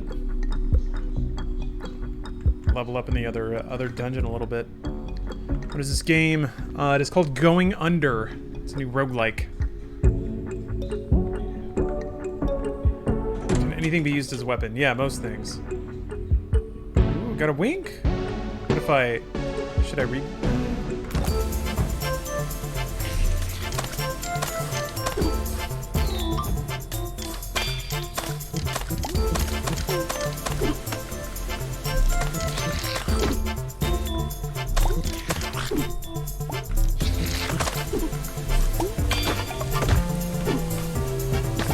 shit.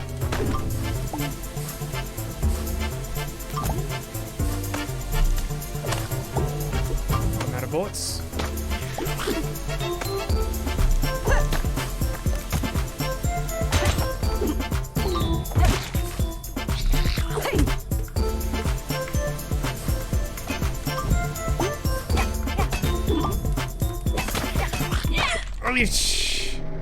That was so close.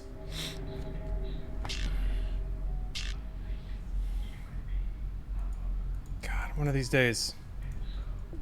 It's Dusa. How's the gameplay? Is it good? I'm enjoying it so far. Really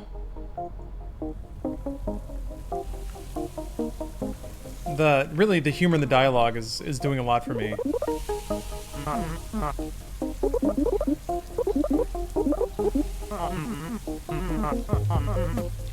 my god.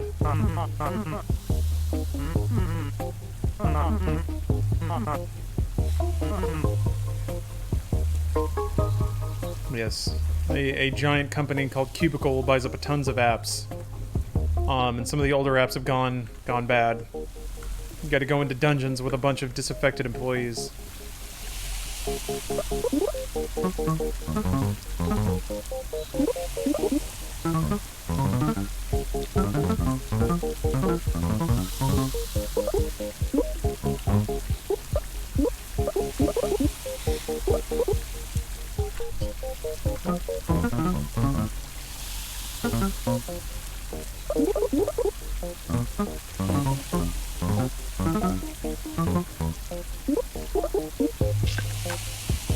Oh. Get that 5-star. Okay, I'll go into the other one. I'll go into the first dungeon. My colorblind eyes are confused by this game. I mean, they're pretty expressive use of color palettes in this game, yeah, but unfortunately, like, it doesn't seem like there's a lot of game mechanics that revolve around knowing the colors so much. You can't fire it while it's locked on? Yeah? What? What? What? Hey. What is going on? Oh, now I can shoot? What was that all about? That was weird.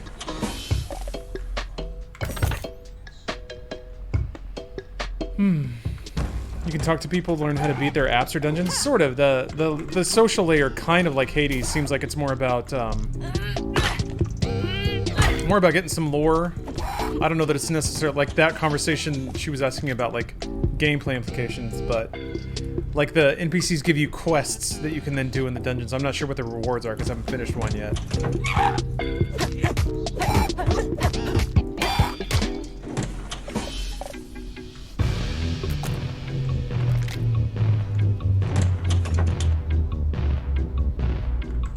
Let's see if I can do it. 5 stars.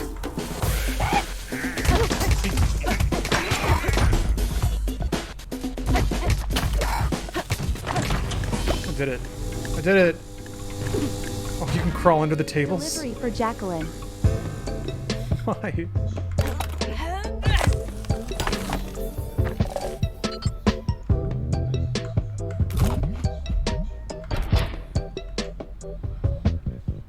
Remember when you were a kid and thought you could get shot with a normal stapler? No, just me? I mean, I tried it. Self-care. God. I try to like fire staples out of people, and they just kind of like fall on the floor.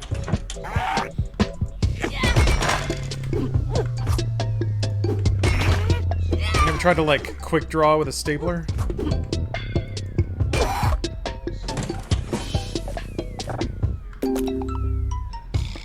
Up cycle. Oh, okay. Didn't realize Genshin was free to play. Does it have cosmetics or what? Homerton, it is a gacha. You have to, I guess you draw the anime girl you play as out of a random pool? Is that how that works? I don't know yet, because it's still downloading. Actually may not finish today, so I think we're gonna have to check it out tomorrow. Oh no, hold on. What is this poster? It looks so bad. So I guess Joblin is like Fiverr? Yeah. Okay, it's starting to make sense now. Work smarter and also harder.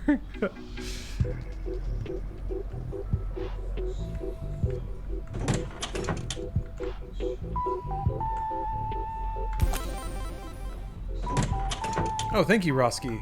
Oh, sorry, yeah, somebody said something about that video a little further up, and I apologize. I did miss... Here, let me scroll up a little bit. Somebody said something about the YouTube review. Young Jeb, I still have not seen Tell Me How I Die, starring Nathan Kress and Ryan Higa. Maybe tonight's a good night, actually. Steph and I are on a pretty good run of watching some utter trash. Oh, wait, no, it's a good movie, right? It's a good movie? Am I just obsessed with skulls, or are the skull designs beyond adorable in this? No, they're very, very cute. They might be a little too cute to be spooky skulls, but Joblin strikes me as one of those job aggregators, like that only offer temporary employment. Oh, yes. Yeah, you might be right. Yeah, it's kind of like you're discussing before. It's one of those, oh, the buffs are timed. Look at that. There's a little time bar over there. Yeah, like, again, a company that shoves itself in between your employer and you and just skims money off of it as somehow like an appropriate fee for matching you to the job. Man, I hate that crap. I cannot stand it. That somebody just gets chunks of your paycheck for like 6 months. Ugh. What a goddamn grift.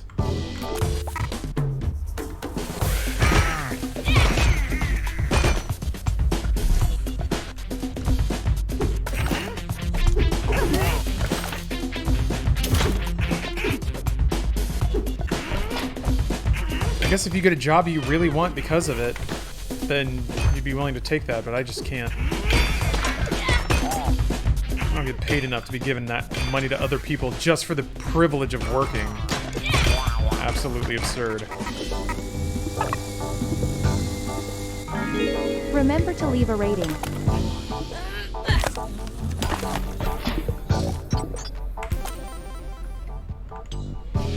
The IMDb trivia for Tell Me How I Died 2016 has 4 entries, one of which says Ryan Higa, who plays Scratch, is a famous YouTuber with over 21 million subscribers. I mean, that's pretty interesting trivia. You think you'll ever do any React content on this channel? I mean, I kind of have. Every conference that I just watch and scream over, that's essentially what that is, right? I don't think I would ever, like, I'll only, I guess to some degree Media Share was also a React chunk, but I'm not good at reacting. It creates a weird dynamic where somebody might show something they really like, and if I dislike it for whatever reason, I'm not very good about suppressing that reaction. So, also yes, I'm reacting to this game right now.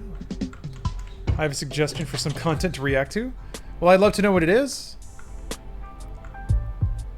Always looking for more things to react to. That's the hard thing about going freelance, at least for me. It's been debating looking at agencies to get me gigs. Ah.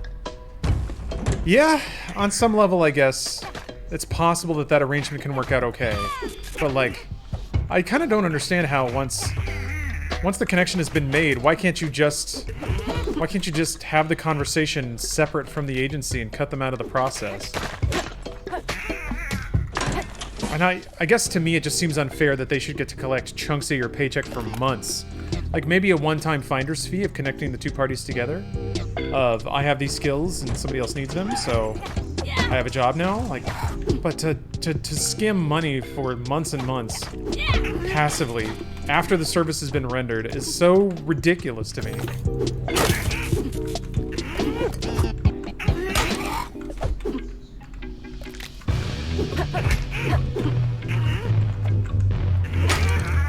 What does the employee pay? They take it out of your paycheck.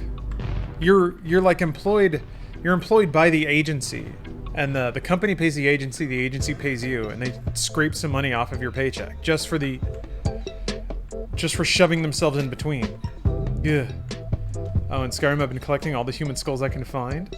That is not steal. My character never steals ever. I'm planning to put it out as a big decoration in our favorite house. Where's the $300 skeleton for sale? Oh yeah.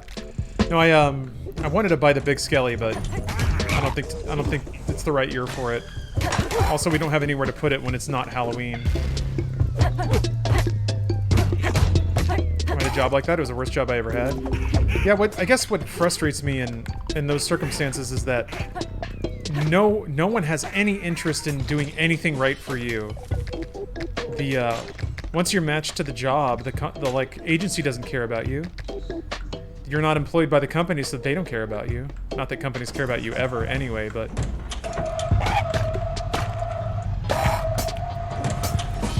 You were literally just a means to extract money from, which is, you know, true of a lot of things, but it's just so apparent.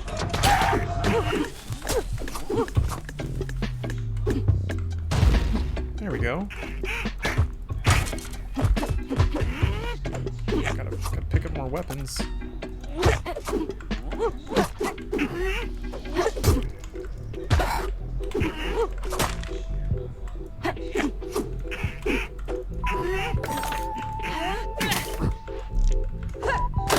Crap. Forgot it throws in an arc. So you can't just straight up throw it over or miss. Just be happy, cuckold, basically. My experience in the music industry, if you try to cross someone or piss off the wrong person, you aren't big enough to be known, it can end your career before it starts. Yeah.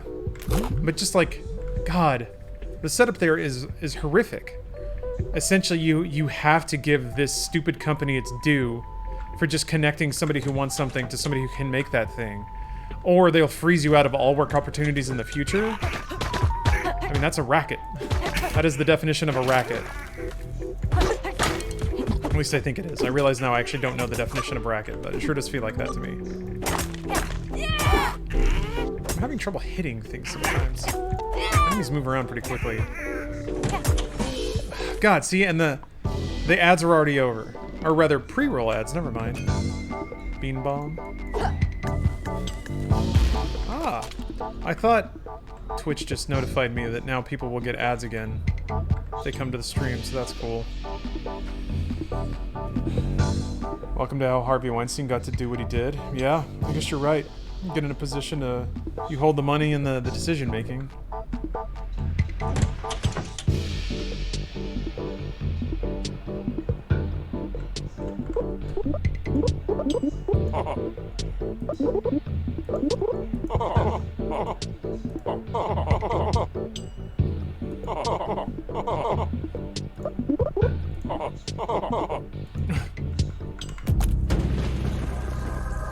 Ooh. Oh, it's weapons, okay. Thought they were...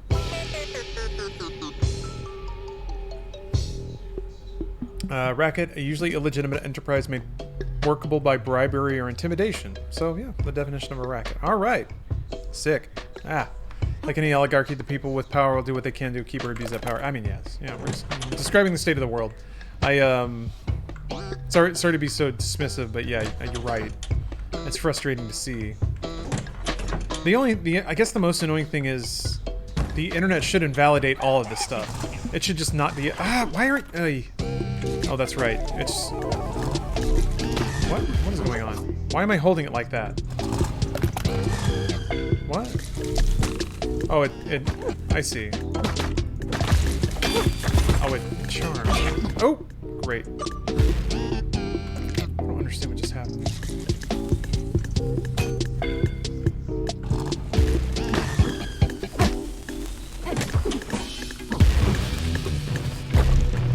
That thing blows up too! Been rewatching 14 streams of yours, got me to jump back into WoW. Wanted to say thanks for all you do. Hey, if I convince you to play a video game that you think is fun, that's a pretty good way to spend a day. I don't know that I'm doing much more than that, but I'm glad you're having a good time. Oh, the curse, right. How quickly did I forget? I don't know, like that drip doesn't give you health, does it? No, it's just speed up. I'm gonna do it, why not?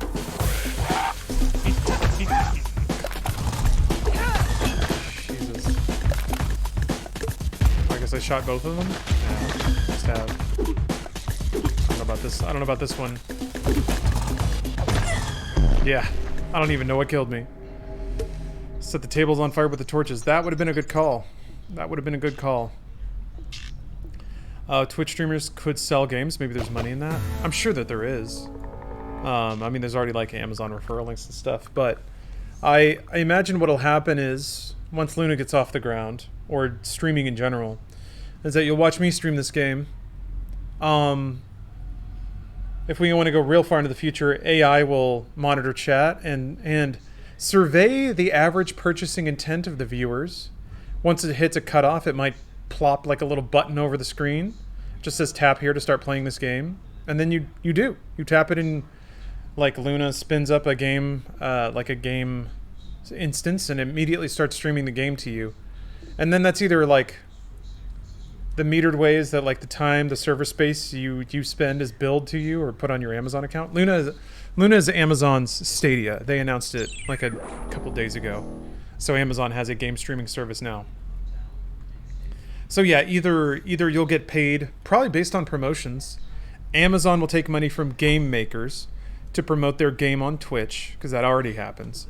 And then Twitch will pay PR agencies to like execute the campaign. PR agencies will pay me to tell you guys to play Going Under, which that's not happening right now. They did give me this game for free though. I did get a code for this, just everything out there. And then I will get scalable rewards based on how many times you guys click through to play the game. And then the game developer works with another PR agency to coordinate how they can convert people who instantly stream the game into purchasing the game or paying for DLC or something like that. So that's where we'll be in maybe 5 years, I want to say. Is there any potential to it to compare to the other streaming services? I didn't look into it too much, to be honest. I did see like a bulleted list, and I can't even remember most of what it's giving or what it's propositioning, but I do recall at a value proposition, it seemed a little bit better than Stadia. Nothing I do is irresponsible because I'm responsible for everything around here. Dude, this guy. Oh god, I cannot tell you how many times I got so sick of managers self-validating their own garbage logic.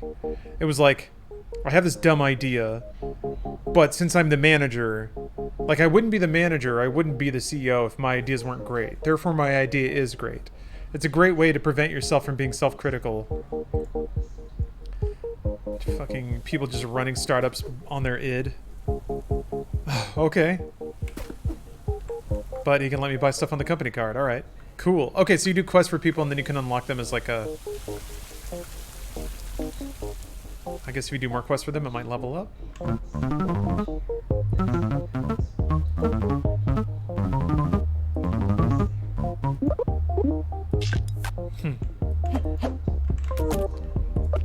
Yeah, I can...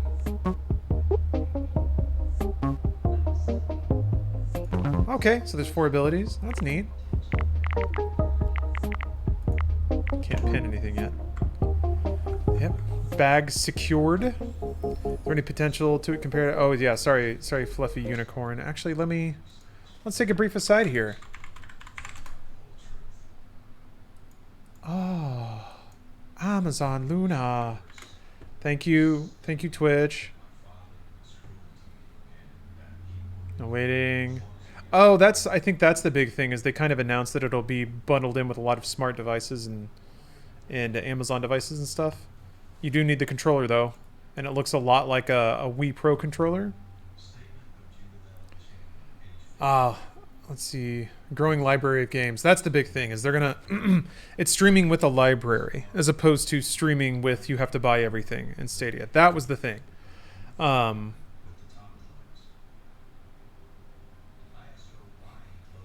But yeah, people pointed out the controller is awfully similar to the Wii, or the Switch Pro controller.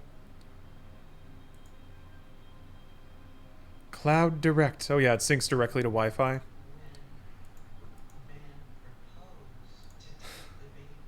If only more people playing Grid. Watch popular Twitch streams directly from Luna. Go from watching Twitch to instantly playing on Luna. Okay, so that flow is already there. Yeah, I guess if you're watching a stream on Twitch with a Luna-enabled device, you can just mash one button and go directly to launching a stream of that game. Imagine, like, man, it'd be wild if, like, you would then picture the streamer or something like that. What is Amazon Luna?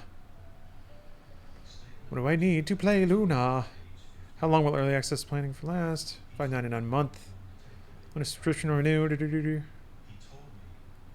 Play Luna controller, Xbox One controller, DualShock 4 controller, or use mouse keyboard. Oh, that's kind of cool.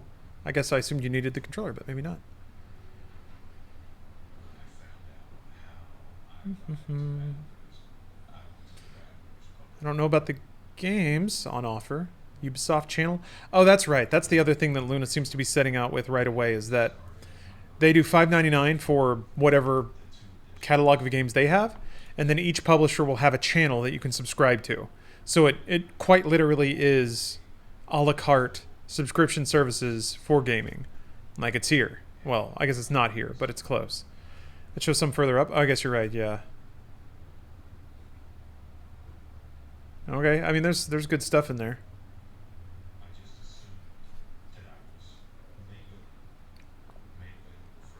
Some old stuff. Well, you know, whatever.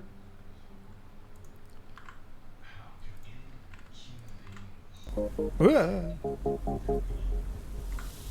look half bad. The value proposition seems more in line with something you'd expect from the future versus Stadia, which shockingly is using OnLive's model in terms of pricing, not like implying anything else, but like I like how the slide actually moves up out of the way when it's about to be obscured by the camera, or the camera runs into it, or maybe not. Oh, there it goes. But yeah, at least it, in your mind, is a path to more game access for less money, and it's just astounding to me that Stadia decided to come with like, yeah, but what if it like cost more and you couldn't own anything? It's just, I don't know what the thought was there, or why they thought that would be an appealing proposition to people. I guess really the idea is just you don't have to buy consoles anymore, and I guess the money you save on that should subsidize. Oh, they're shrimps. Oh, they're crabs. Stabby crabs. How many of this stuff do you think is PR talking out their ass and going, well, after the fact, their programmers... Wait. After the fact, their programmers telling them, well, it said it does this, and need to make sure it does it? I mean, all this stuff there... Oh, sorry.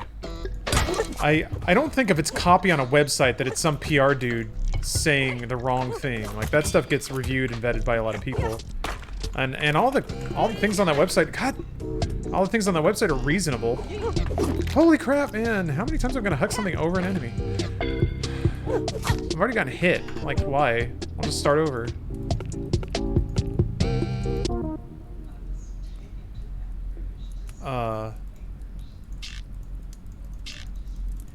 Nah. I mean, like, that stuff is... It was just 1080p 60. Yeah, Amazon Web Services. I don't know. I'm still really confused why Twitch's bitrate cap is so low. Okay, so yeah, you get these little sketches and stuff between runs. Kind of a very Hades layout, really.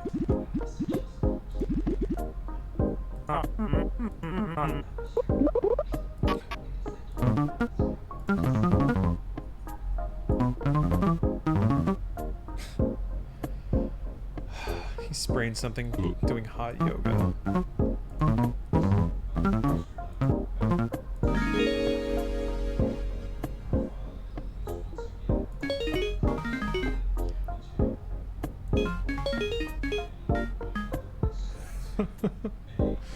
Oh, I hate this. Stadia screwed up by not having a Netflix-style sub-service. Yeah, I don't know why they didn't... do that. I don't know why Google did anything they did with Stadia the way they did it. Everything about it feels like 10 years ago. I don't know. Are the enemies your clientele or angry customers? I think they're old employees. Pop-Tart. You go into the dungeons, which I think is the workspace of these older apps that Cubicle has acquired, and has sort of languished, and it's filled with... I think it's filled with old employees that have gone... like, just been cut off because the apps aren't a success, so there's no investment in them anymore.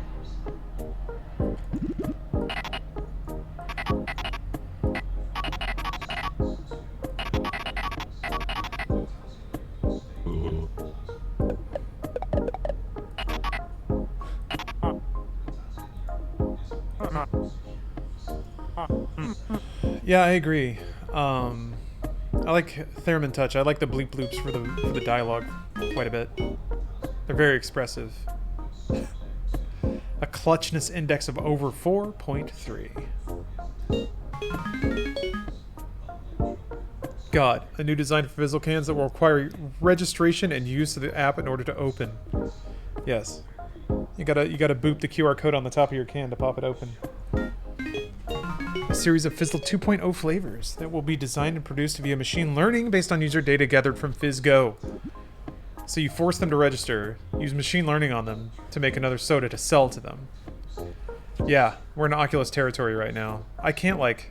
There are a lot of people who were excited about getting Rifts, and I'm just like... Why did you give money to Facebook? But... I shouldn't... I've been trying my best to not push that on people. So many flashbacks to the smart salt shaker. Was there a salt shaker where you could, like, use Bluetooth to tell it how much salt to dispense? Stephanie wanted to get a smart faucet. Which I gotta admit is pretty cool, but I don't want it to be related to Amazon. Like, if there were a completely independent company that made a voice-activated smart faucet, that'd be pretty sick. But yeah, big Juicero vibes for sure.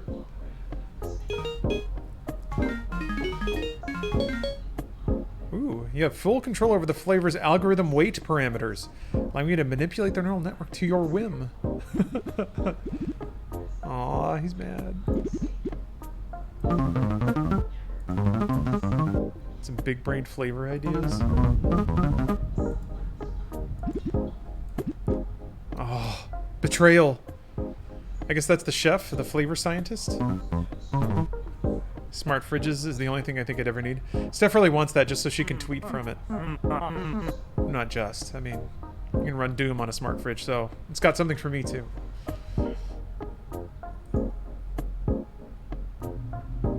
Smart faucet only pours so much water. Yeah, essentially, you can put like a pot under it and say 50 milliliters water, and it'll just be like, and then shut itself off.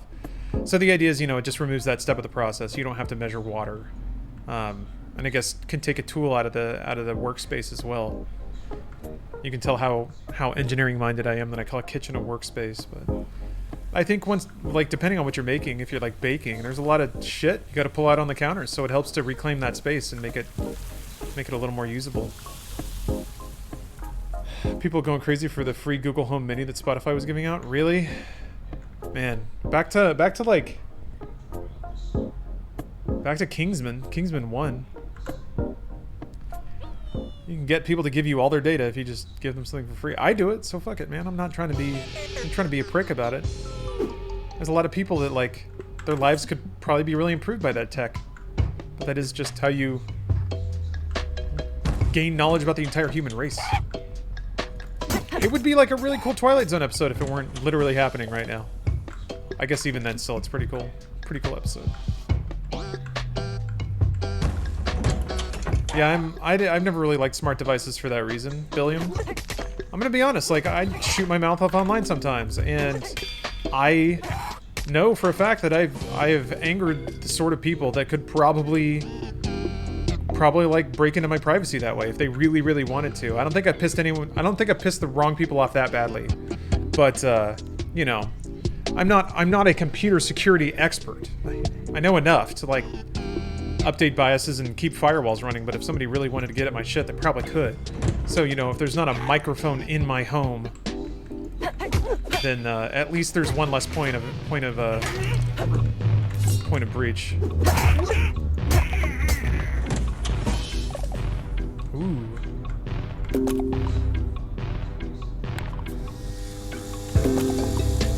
Okay, so each... Okay. For your business. Each app becomes your spell, basically, limited use. Neat. Got a 6 stapler. Is there one on your phone? I mean, yeah. There is one on my phone, you're right. No, I'm not foolish enough to think that I'm not surrounded by recording devices. It's just fewer and fewer ones. Like, I can trust my phone to a degree. What I probably can't trust is like a discount home security suite from China or something like that. Something that, like, with an app with a bunch of holes in it.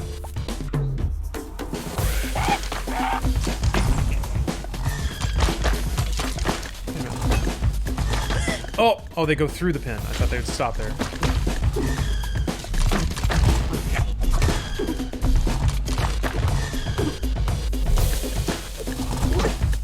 Crazy what happened with Boogie? Wait, what happened with Boogie? Did he get identity stolen? Did he not buy LifeLock? Oh yeah, I'm supposed to punch enemies. God.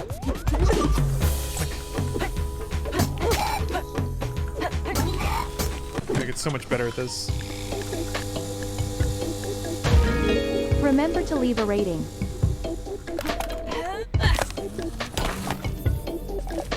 He shot it? Wait, what? Somebody's harassing. Oh, and came to his home? Oh, man.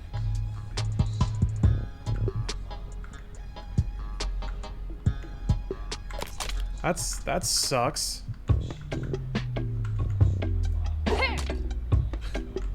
Oh, the thumbtack sticks in the wall. Damn. Seems like there's some pretty charged opinions about the gentleman. I never met him, so I got no opinion about him, but I don't know that anyone deserves somebody showing up at their house or being harassed online or anything like that. Ooh.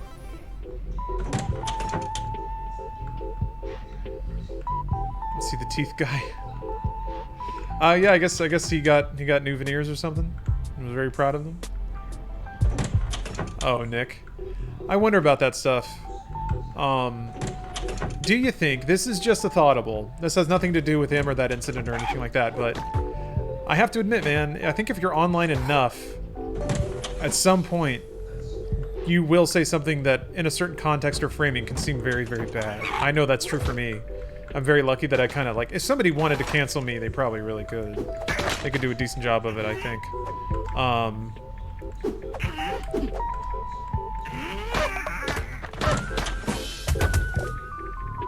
So I wonder. Sometimes I wonder. I guess this was the whole point of, this is the whole point of being in... Oh, you might be a joblin. Look at how sad that little gremlin is. Yeah, then I think this being like an employment app does kind of hold up. At this point, anyone from finance could be canceled? Nah, dog. Just delete that shit. What's up, Lodge 169? How you doing? I'm doing pretty good. Oh, he was... From what I remember, he might have been... Well, yeah. I guess where my head goes with that is, man, I'm tube you? When you need a distraction. I guess it's like probably like a decoy. I consider myself very grateful that, Oh, it is a tube me! Oh, it's a wavy me! Why can't this be an app? God, you can have all the personal data you want if you make a little tube version of me. It's an explosion! I just realized... Materialistic needs fulfilled. I just realized one of the things that actually makes this game pretty rough is you cannot dodge cancel out of attacks. You can do that in Hades. You can dodge cancel nearly anything in Hades, which always feels great. But I don't think you can in this. I think there are some... I think you can maybe dash cancel the recovery of it, but I don't think you can dash cancel or dodge cancel out of an attack.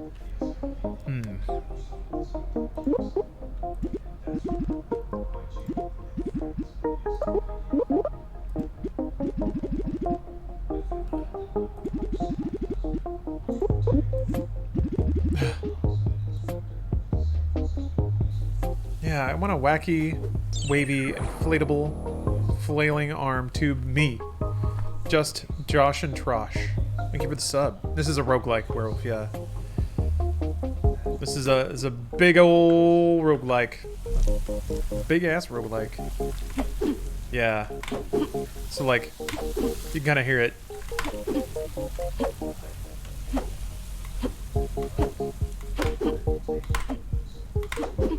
I don't know if it's... I can't even tell if that's just... If that's dodge canceling the recovery, or if that's... If it's not there at all. If it just ends the recovery. Or you can buffer the dodge, but I don't think the dodge comes out before recovery's even over. Which is what is like really messing with me about this game and why I'm eating so many hits. Is like you can't be dangerous. You have to know that you're safe to hit before you click the attack button. I think it's kind of what it feels like.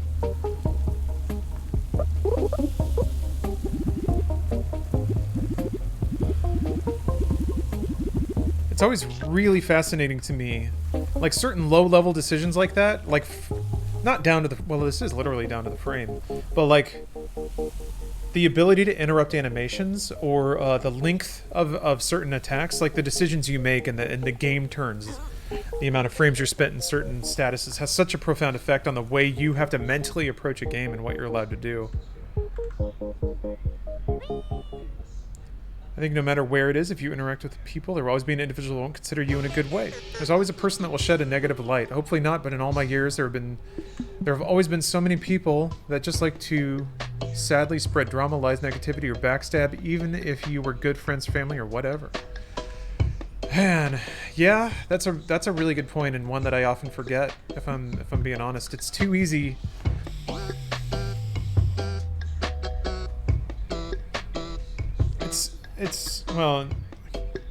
It's too easy to forget that, and it's real easy to treat exterior criticism as objective. When I need, like, I should remind myself more that other people can be crazy. Like, some people can just be nuts, or nuts by my perception. Like, I'm maybe not clinically certifiably insane, but just like such a different life path and such a different mental process that there's no computing what's going on. So sometimes when people, verbalize things or act in a certain way, there's just nothing that can be done about it. I guess to some degree, I get bummed out thinking that my actions made somebody's day worse, or like I could take or leave. I don't need to be involved in everyone's life. You know, it's not an ego thing. What I never like is knowing that something I did made somebody else have like a bad time, or maybe I should amend that. The right kind of people. I wouldn't just do the kind of person to do anything to make people like them. I think that's pretty clear too. But it's like, I guess it's the accidental aspect of it that makes it so terrifying, is that you might whoopsie, and then when somebody says something bad, it kind of triggers that. It's like, oh, is there behavior I need to change? But no, what is it? No cure for being a cunt. Man, you're right. Maybe just hard living, some life lessons might course correct a little bit, but yeah, you're right. You're right, man. I need to get more confident in my gut, I think, in this is gonna sound bad, but like, be more okay judging people. I mean, like, hey, you're just a real asshole, aren't you? God, you're just a giant prick. Which means that nothing you say matters, really. That's a heavy burden in a world filled with negative energy. I mean, yeah, I guess maybe that's. I never thought about it that way.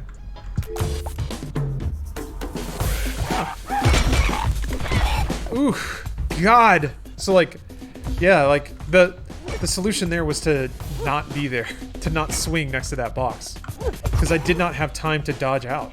Wouldn't let me. See, like, okay, here, let me do this first. Although that drum track is good, huh? All right, so this is a very heavy and slow weapon. Enjoy your cue. I'm gonna tap this button real hard. Like, you can't dodge until then.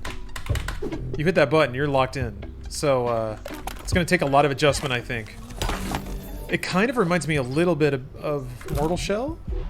Like if you went from Sekiro to Mortal Shell, you gotta slow your roll a little bit. You can't be hitting those buttons. You can't be tip-tapping those buttons and expect everything to work out.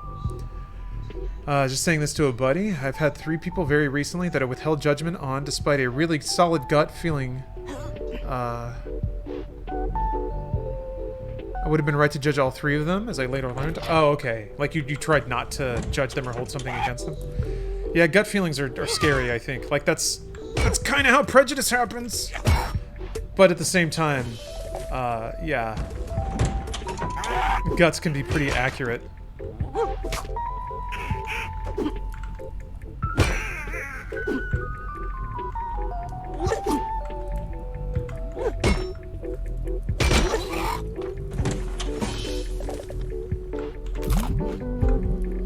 I guess there's just something about the prospect of working for a company that's made me very existential right now. Let's see here. If you'll allow me the public venting, I recently told someone I'm only vaguely acquainted with about the whole demons on PC being a mistake. I was accused of getting off on disappointing people. I still apologize because I feel like I overstepped a boundary, but I do believe the whole getting off on disappointment thing was sort of unwarranted. What's the... So, Spaghetti. I guess I'm... What's the Demons on PC being a mistake? I am familiar with the dynamic of Sony fans getting upset when Sony exclusives are spread to more platforms. I'm aware of that dynamic. So is that something you're referring to?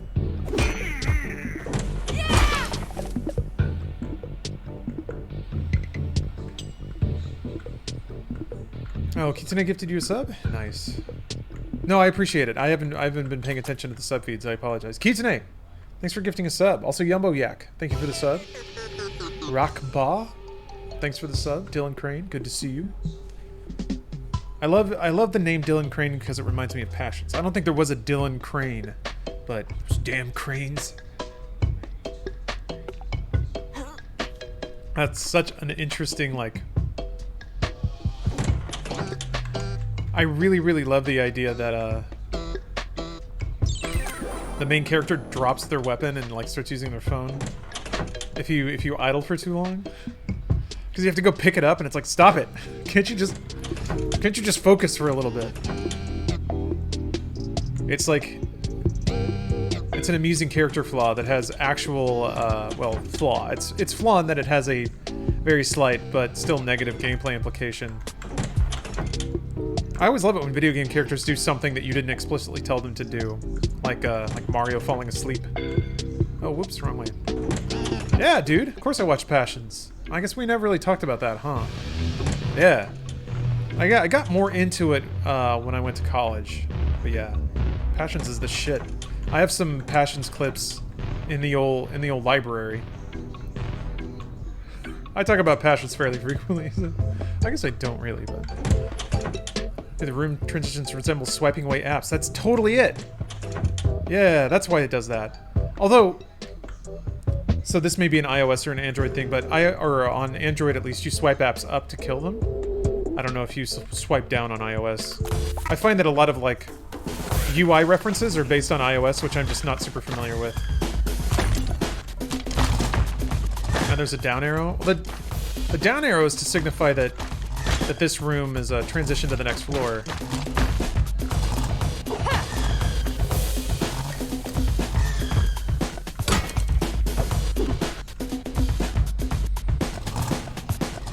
Trying to pick the item, please. Okay.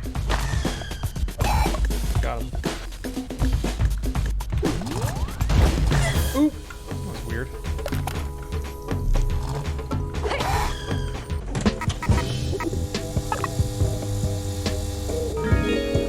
Has your back. They're gonna restless for you? Oh, okay. I just like Passions because it's far less restrained. Passions is very aware of its ridiculousness. Might as well call in another one. Delivery for Jacqueline.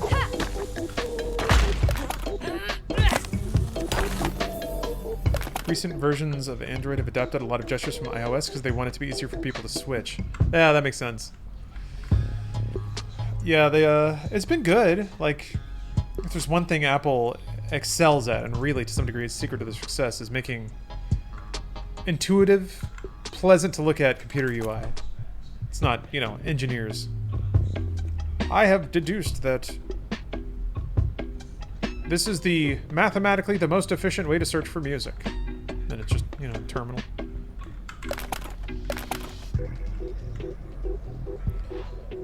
Let's see.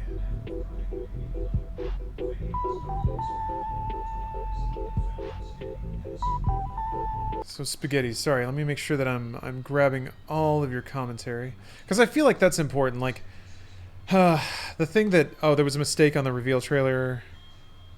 On YouTube where segments saying it's also available. You're supposed to just start a trailer. It was edited. Oh, so like you went around trying to tell people about that? Well, that's just being the messenger, you know? If that's where it comes to. Somebody can accuse you of enjoying doing it. And to some degree, I think that's them projecting. And I think it's okay to empathize and apologize, but like, I think the dynamic there is pretty straightforward. You're going to give somebody bad news. They're going to find a way to be mad at you about it. But yeah. Ugh. Ow.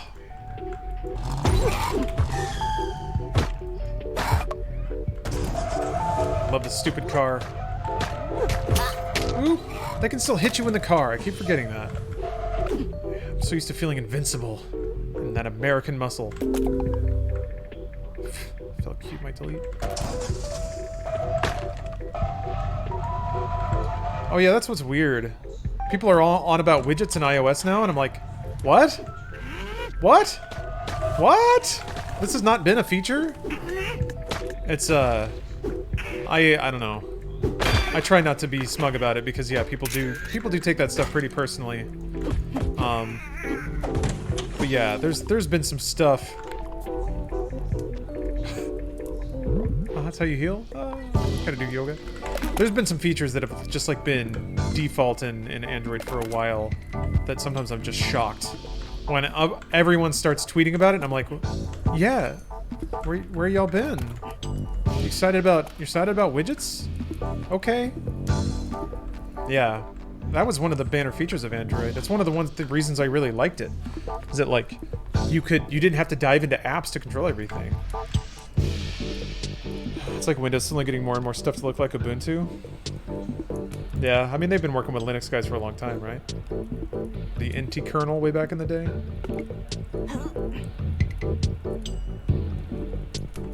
But hey man, that's good.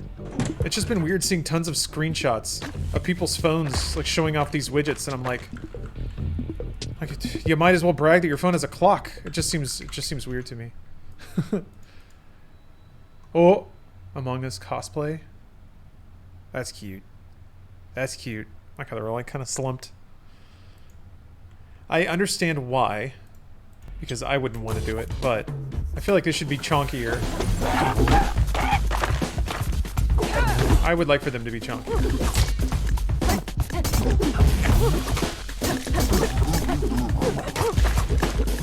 Ooh!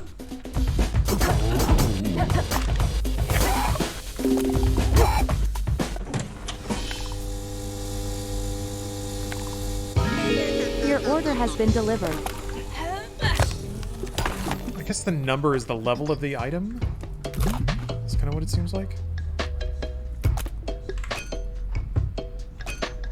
Okay. I think another thing I haven't been doing at all is like trying to stack up good items. So that's something I think I could definitely do to improve. Still waiting for Android to get their 3D touch off the ground. Yeah, they don't really do that, do they? It's more like press, long press, and then context menus. That's a pretty cool feature, by the way. 3D touch. Trying not to be like. I really, truly am trying not to just be like, oh, Android too good smug. I got to dick around with that a little bit on Stephanie's phone because she's Big Apple.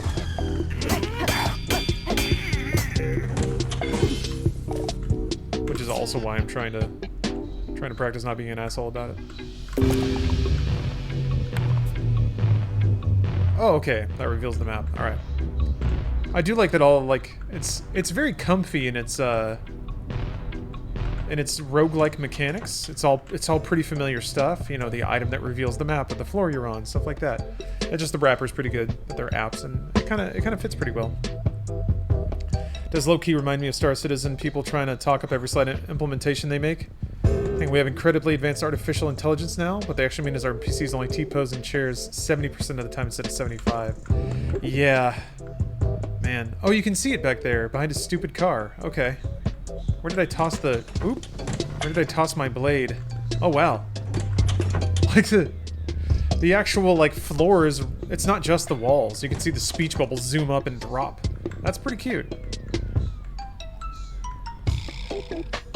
Let's...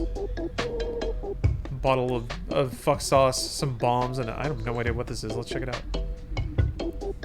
You'll find it impossible to focus. Oh, is she gonna keep pulling out her phone?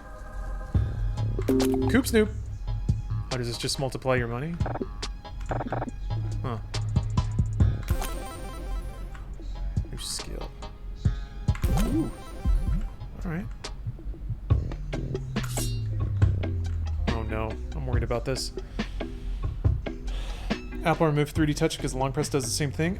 Yeah, so resin smoker. It's an awesome name, by the way. I was wondering that. I was like, wait, if you're 3D pressing, aren't you just long pressing? It's the same thing. If you're gonna like 3D press, you kind of have to hold your finger there for a while, unless you just get. I was like, okay, so it's either it's haptic feedback to tell you how deep you're 3D pressing, or you just have to develop the muscle memory of it. Muscle memory, I guess, but if it's a 3D press, it's probably a context menu, so there's still going to be an animation of the context menu coming up. So you're still dealing with a time differential here. I don't know. Like, it was fun to mess with, but yeah, in practice, I was like,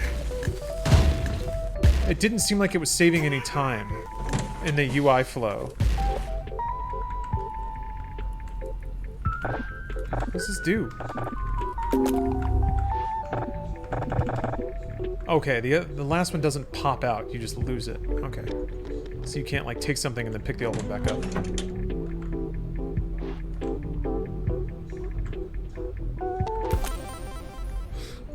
This is such a cursed toilet.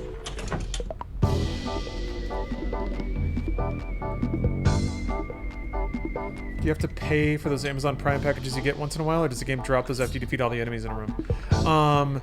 The game drops them when you clear the last room. You don't... Or, you can use the app to summon a... to summon one. But you don't get an item for every room. Like that one, room cleared. I just got the money from killing the guy.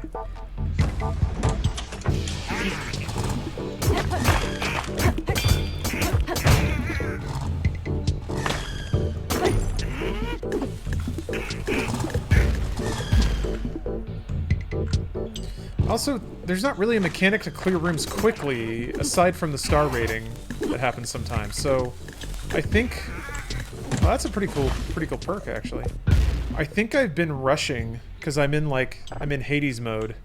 Yeah, this makes you faster. I'm just blitzing through the game, and really don't need to do that. That's so annoying.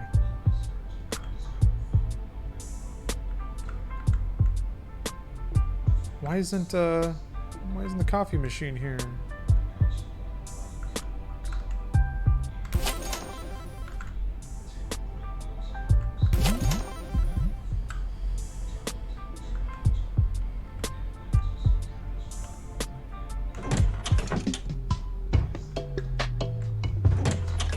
Free coffee at work reference, I guess. Yeah.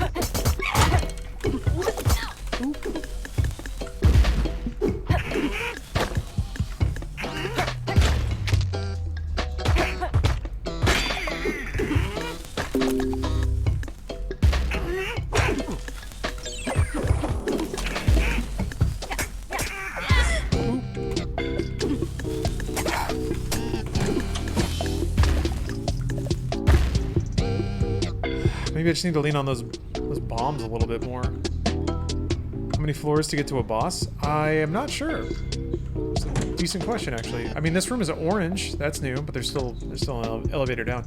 Explicit Rival, thanks for the sub. Oh, shit! That still got me, huh?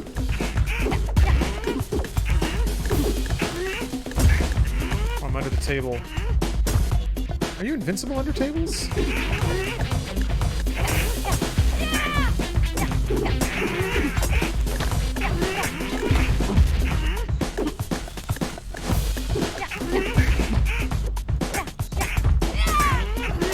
Shit, man. Whew. Alright.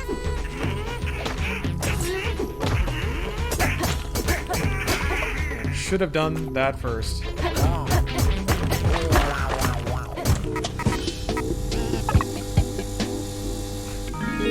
Blah. Blah. So yeah, boss room. I get a box with random buffs in it. Neat. Neat. We're down to the bone. Yeah. I guess yeah, there's a lot of stuff around, but really, if you're not using the designated weapons, the swords and clubs and stuff. Man, I wish I could get a vape pen. That would be so good. Dive bomb reminds me of Dead Cells. Yeah. And it's like that big comical, like, Looney Tunes bomb. I guess it's kind of like a Zelda bomb.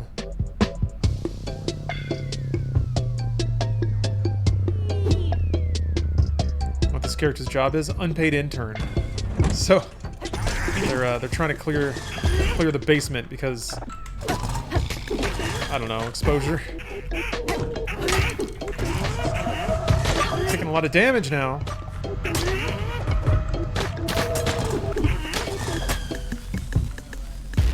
I don't want to lose.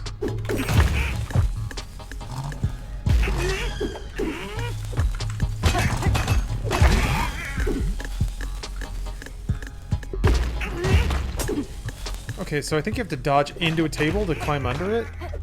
But I think when you're under a table, they can't hit you.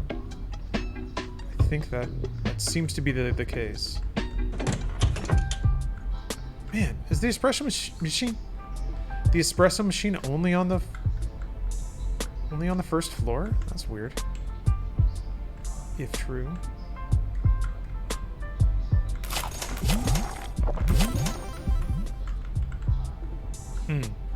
Yeah. Yes, you know, I definitely did need some life up.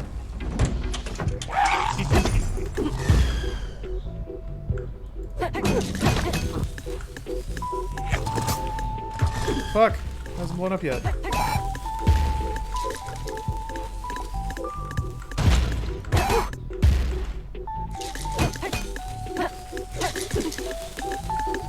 Ooh! That was kind of neat. Yeah, I think you just need to be a little bit more passive in this game. Kind of let things play out and see what happens. The two dudes throwing cans that bonked into each other is really interesting.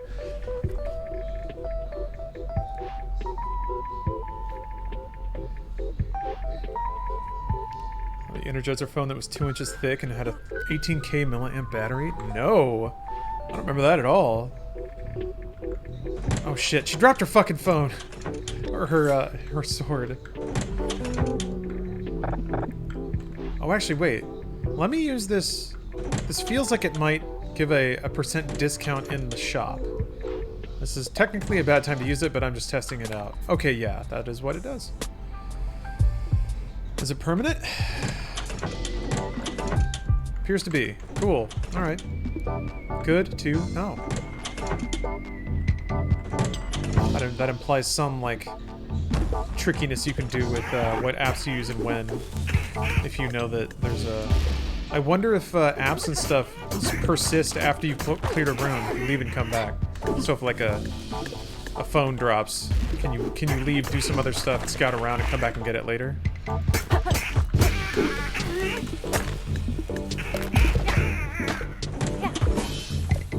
I wonder. So many wonderables. Gotta find that tech. Shit. God. Stop. It's just enemies everywhere. What?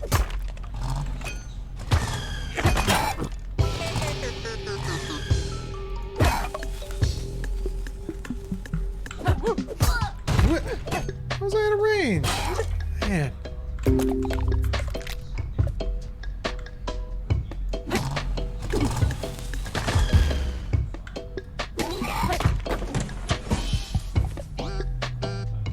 Sheesh. This game is cruel.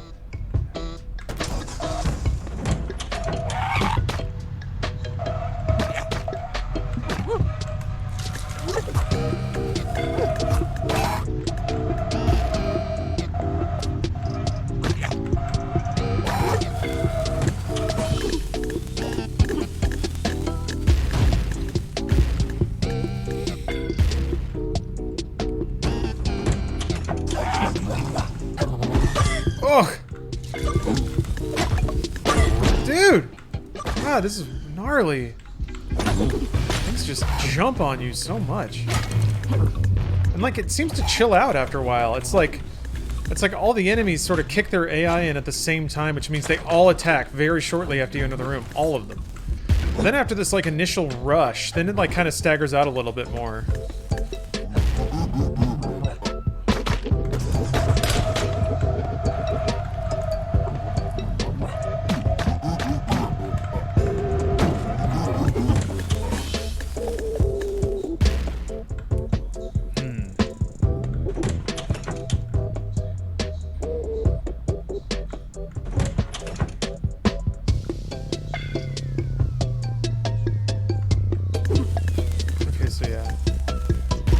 Blinking. Do you stay blinking? I mean, pretty functionally. Maybe they can't track you when you're like crawling under desks, which is maybe how you can get some distance.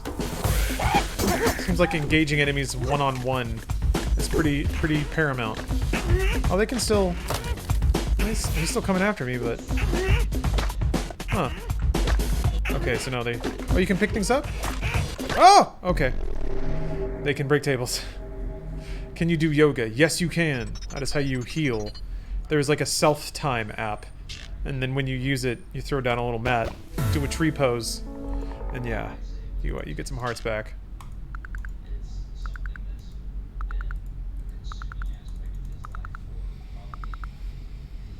Man. Yeah, Tyler. Yeah, that's I haven't seen that before. Kurzgesagt? I hope I'm saying it right. I hope so. But yeah, it is 100% like that.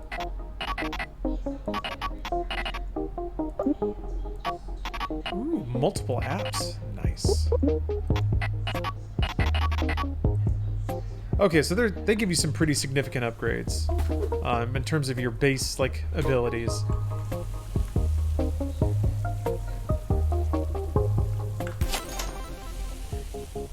Yeah, pretty by the numbers, like roguelike progression mechanics. It seems like.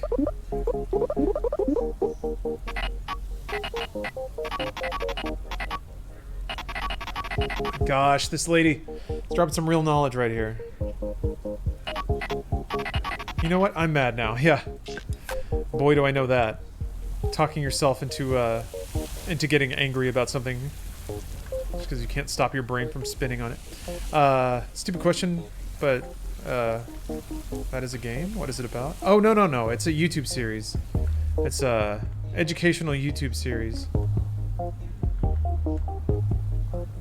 Surprised there's no segways and scooters. Those two-wheel things. Hoverboards? Yeah, segways and scooters are more like, I would say, mid-2010s. Hoverboards might be on the way out now, too. I mean, now it's work from home. All that shit is, all that shit's in the past.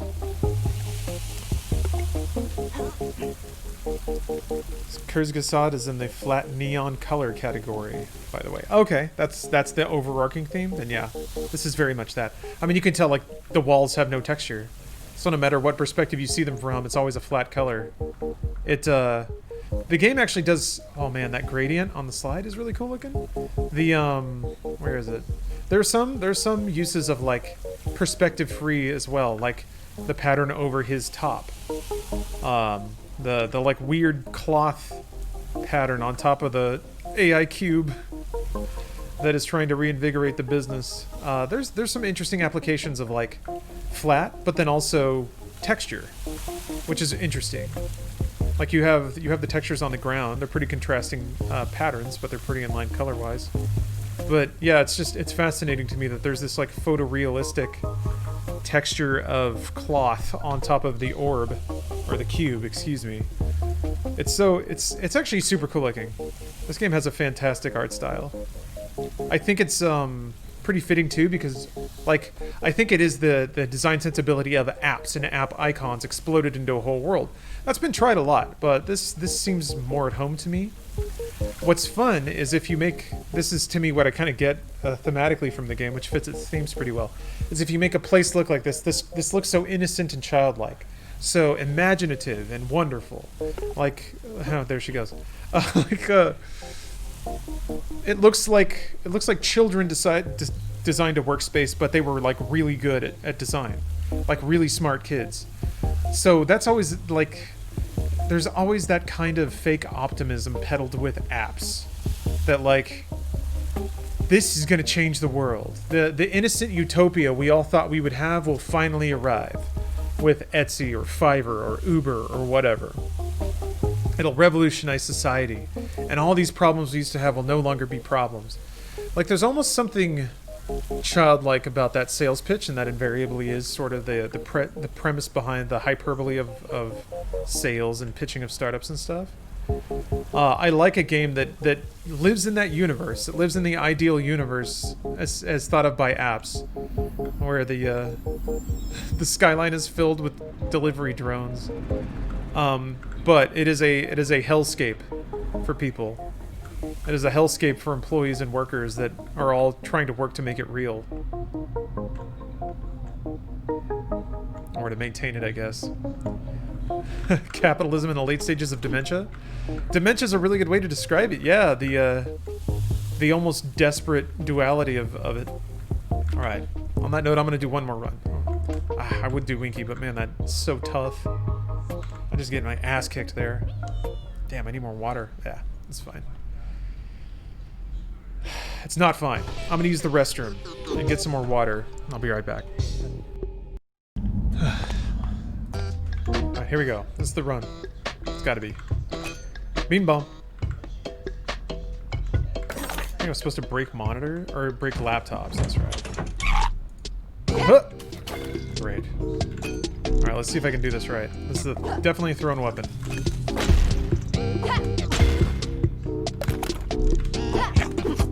Okay, yeah. Okay, I'm adjusting a little bit. A little bit. Yes. This is not like an action roguelike. This is a roguelike. Wonder if at what point that distinction will like really matter. If ever. There's one.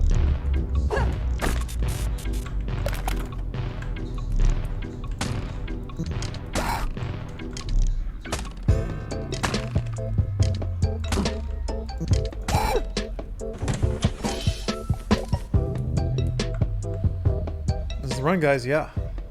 But only if proper amounts of height are established. Roguelikes aren't roguelikes if they don't only use ASCII graphics. That's that is some powerful and very restrictive defining. Is there? This is a question I'm asking because I don't know the answer. Are there any roguelikes aside from Rogue that are ASCII only? I guess like NetHack, right?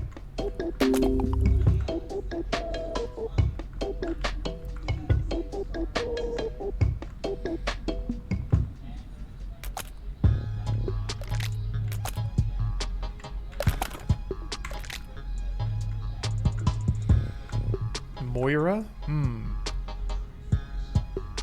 Orsim?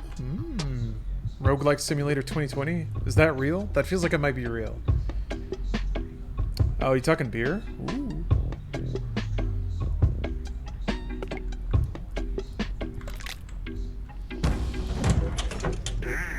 Came in with no context, but Sanctuary RPG. So, like, I've played plenty of ASCII-only games that are also not roguelikes. I guess not plenty. Played a MUD. A couple of MUDs, I think. Back in the day. These days, all the poor kids got Fortnite to play. Back in my day, we had MUDs in our own imagination.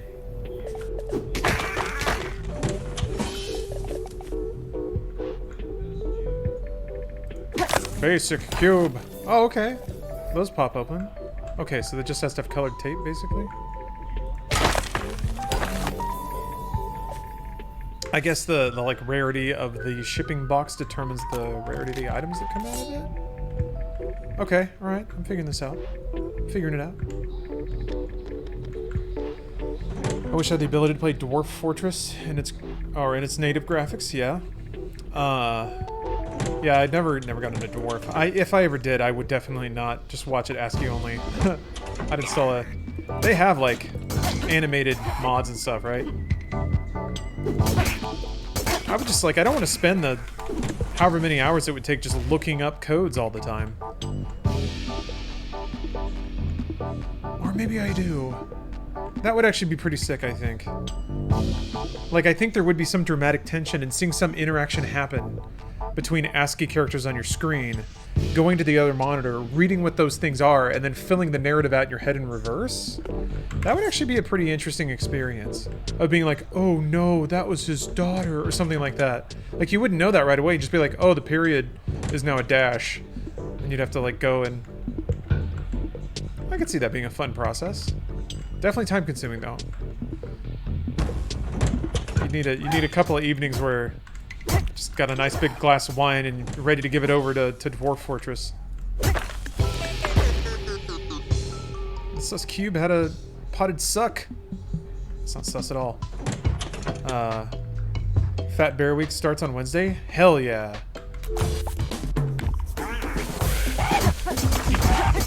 Finally. Hopefully the bears are extra fat this year.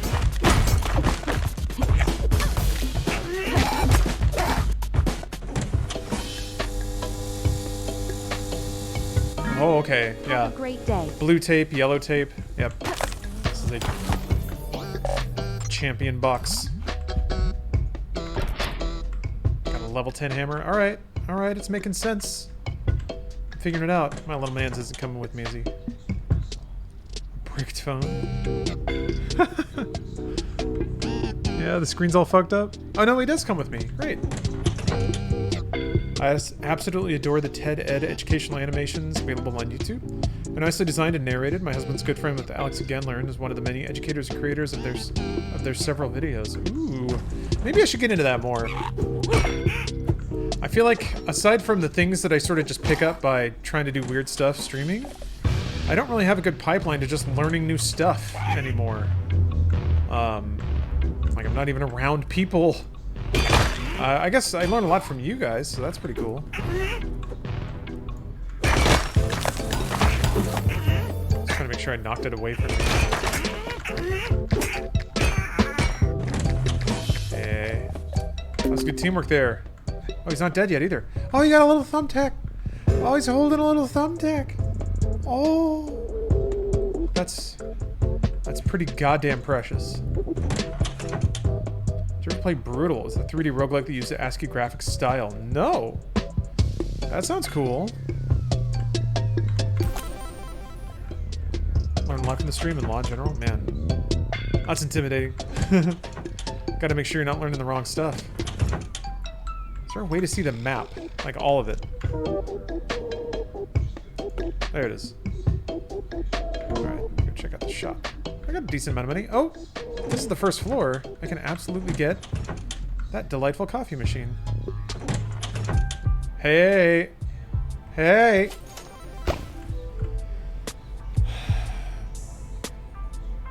I didn't grow up with video games other than mainstream 64 games, so learning so much of the games that were going on when I was a kid is dope. Oh! Yeah, that's an interesting tack that I never really thought about. People who became game enthusiasts later in life and want to learn more about games in the past. That's a lot of what I do, but I honestly considered myself to be in the minority, and I don't know, maybe we both are. But yeah, there are some streamers I follow just because they specialize in like ticking through a ton of random games from particular eras. And yeah, you learn about whole scenes that you just never even thought about. There's a streamer who plays a ton of like PC 98 and PC games from like South Korea and China. Which is just like a whole scene I know nothing about. So it's really cool to see what they got up to.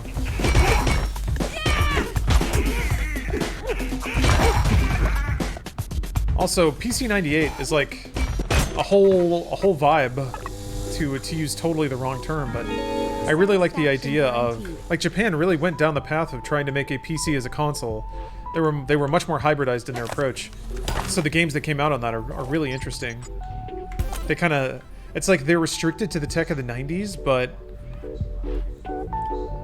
like just have different capabilities. Kind of reminds me of like Sega CD games a little bit. It's like you have CDs, so you can have CD quality music and voice acting, but is still running on a Sega. So that mishmash of like technical prowess is really interesting sometimes. Hit us with those obscure games or to play or auteurs to follow. I guess for me, the guy I've been watching a lot lately is Macaw45, and I've plugged him before, but yeah, he's an Australian dude who can find the most obscure games ever made and then also get them to work really well and has really solid capture and just mountains of specific game knowledge. So can just sort of off the cuff throw out entire narratives about game dev studios or the relative games that they made and published. It's pretty crazy. Yeah, I think he's live right now. So there's early 2000s. There's a lot of PC games that Falcom that was sought over by JRPG enthusiasts. Excuse me. Yeah, I mean Falcom has just been one of those devs that's been around for so long. What the hell is... Just got a foam finger? Okay. It would be nice to, man... I think if I were able to dilate time, it would be so cool to play all of those games, like, all the really obscure Falcom stuff, provided, you know, translations. Name? Macaw45, so the bird. M-A-C-A-W 45. I can just link it in chat. Have you seen Super Mario Brothers Special for PC 88? No.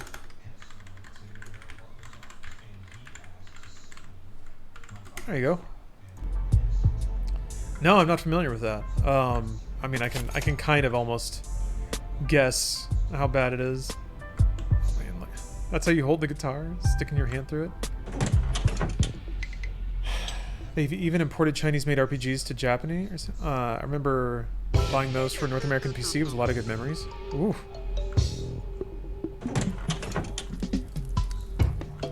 I would have been so into that scene, I think.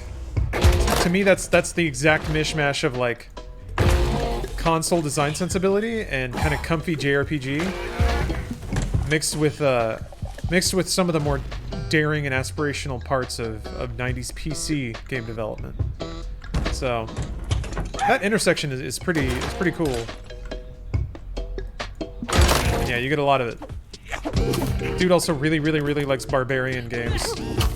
Games where he plays a big dude with a big sword. So that's good too.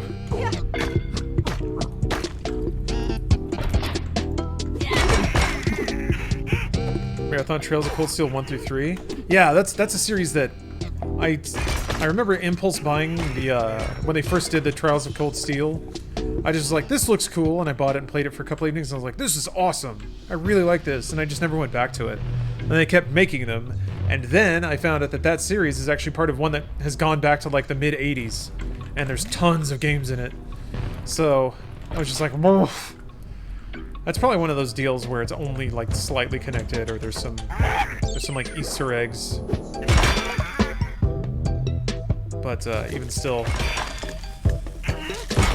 you got to be deep in the life if you played all the, like, what is it, Dragon Slayer series, Goblin Slayer, something Slayer. One of the Slayers is the game series. The other one is a pretty raunchy anime. I can't remember which one is which. Ghost McTavish, thank you for the sub. Oh, an explicit rival? I think I thanked you, but thank you anyway. Swolnosaurus, thank you for the prime. Goblin Slayer, that'd be the anime. Okay. Then Dragon Slayer, I'm guessing.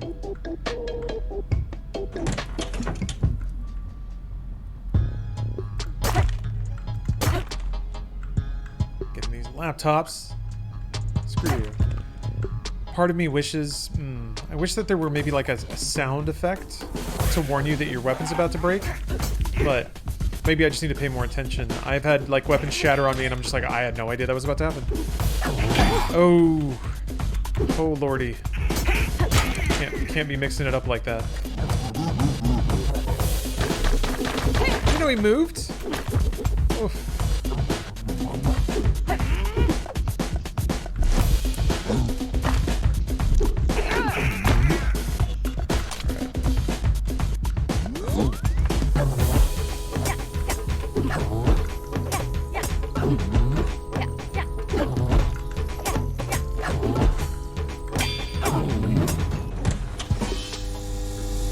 2 stars.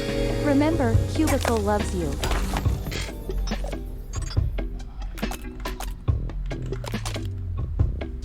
I think Falcom was the only one that was doing PC RPGs back in those days. East was like a premier title than Trails of Heroes. Yeah, is that how they kind of caught their footing? I guess it makes sense that they would carry on then. What if this game had a detention span meter or something like social like system as meters to manage while combat happens? Oh god. Like you have to keep posting on social media to get likes or something? Yeah, maybe. Aw. Sticky hands. Oh my god, I just realized. Even his speech is like the synth. Oh! I don't know why it took me that long for that to click. Oh, oh, oh!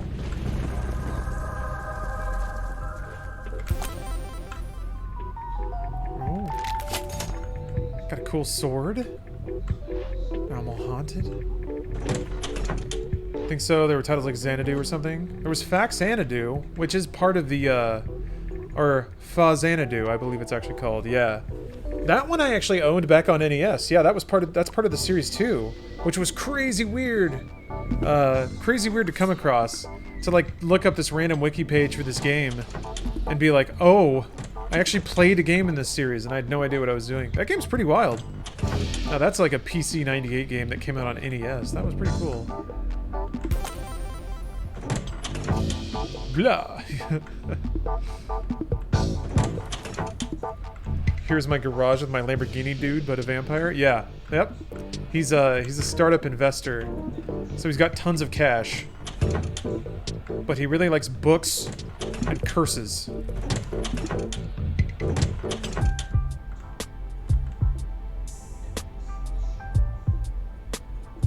Actually, go for the life up.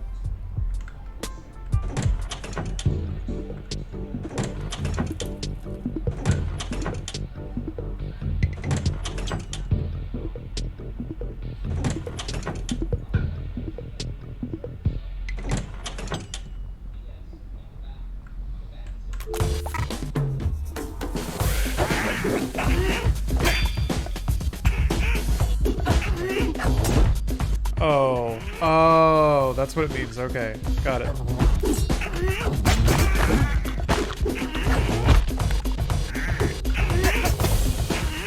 My roll, I drop. Ooh. Shit. Had to let it go. Coming back for it though. Whoa.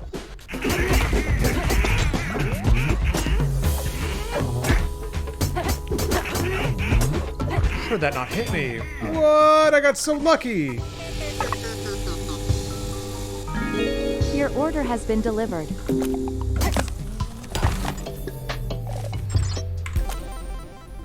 Cool. This is the run, guys. Told you and I wasn't lying. Well, we got YouTube links. Ooh, hold on a minute. Yeah, the avocado toast description. Delicious alternative to home ownership. Oh! That video. Ah. I remember seeing this way back in the day and everybody was like making fun of it. I didn't get it at the time. But maybe I didn't see it in the right frame of mind. What's the progress on the gacha game? Oh, ready to go.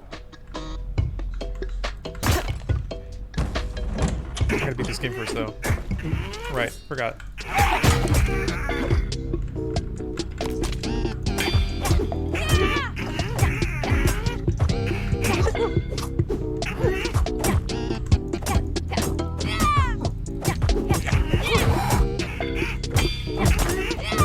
Succulent drop out of that.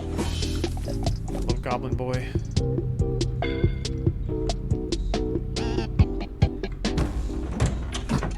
Oh.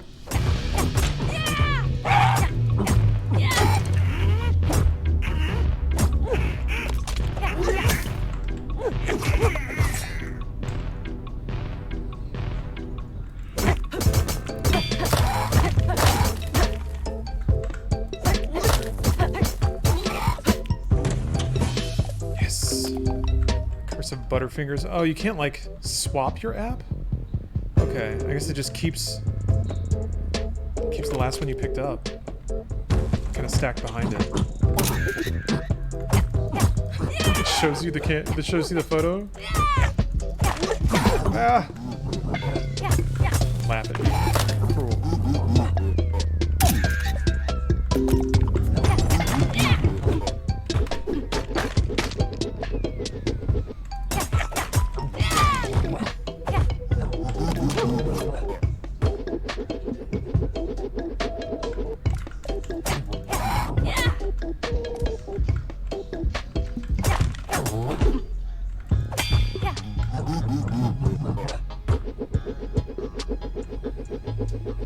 This room just dry erase boards in a staggered arrangement. What are benefits? Career blin? Day 12. Everyone wants that part on the graph that's really tall. Why did they put blankets over the other ones? All work and no play makes Grug a dull boy. These poor little goblins. Day 12 is me, yeah. So very tired.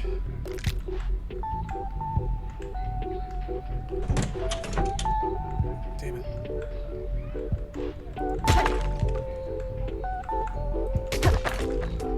Alright. Laptop's destroyed. Fine. I don't have a good weapon, but I'll do it. Damn, it's a big boy.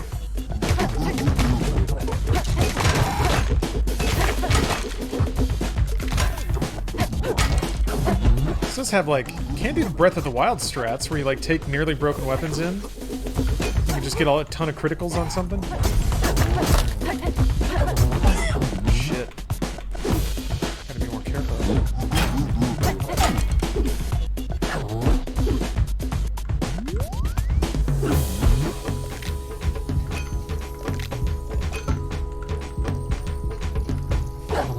Oh, I didn't. Shoot.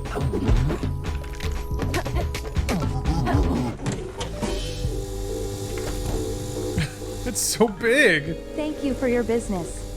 Ugh.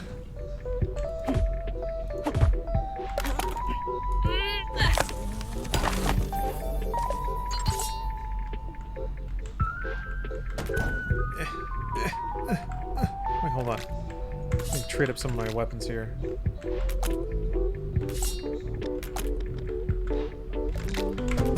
All right. Oh. No way I have enough time to throw this thing. No way! Oh my gosh. Got a car now, though. Flatten him.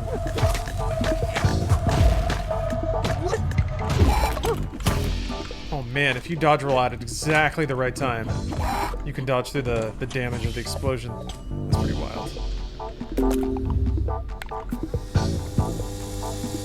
Ooh, I need health though.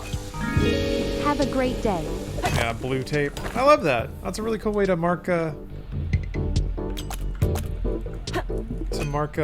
rarity. Alright. Get some. Oop. Come on, the mace. Nope.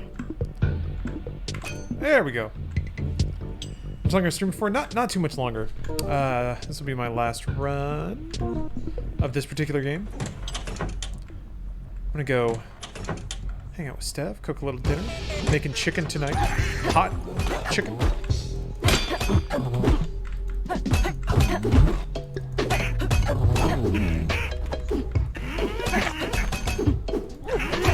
Oop. Damn.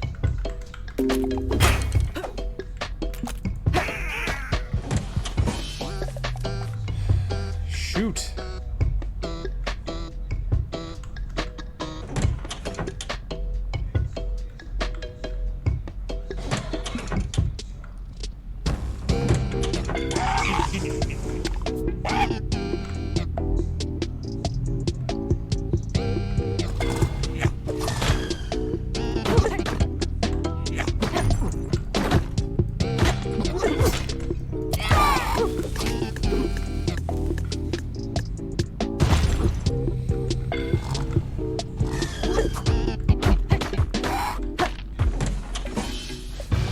launches the dude out. Like he's in a spring-loaded ejector seat or something. Alright. Oh, wait, hold on. Oh! Oh! I'm sorry. Let me get the sword. Oh, wait, I killed him. Ooh. I'm very sorry about that. Mace up on the shelves looking good. I don't know how to get shit off of shelves. It's a weird problem that I did not expect to have. Maybe we just have to be good at throwing or like use physics explosions or something. Stop it. There we go. Alright. Oh, I forgot that's what this is, yeah.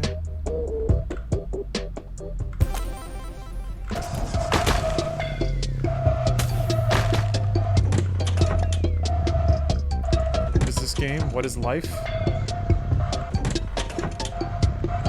I have the questions to all of those for you on this very stream. Turns out it was on Twitch all along. Oh shit. It still explodes off screen? That's awesome. Yeah, Genshin not happening today, unfortunately. RIP. Or rather, put that on Genshin slow download. But yeah, tomorrow. Definitely check it out tomorrow. I'm really excited to... Well, I'm curious. Excited may not be the right word. Curious. Curious. See what's up with that game. Like, just looking more like a dungeon.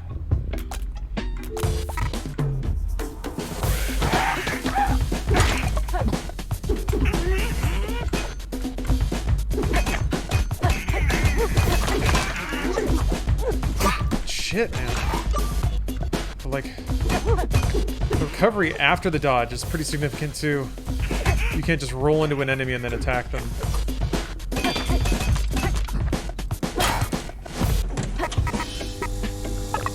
Woo! Delivery for Jacqueline. I'm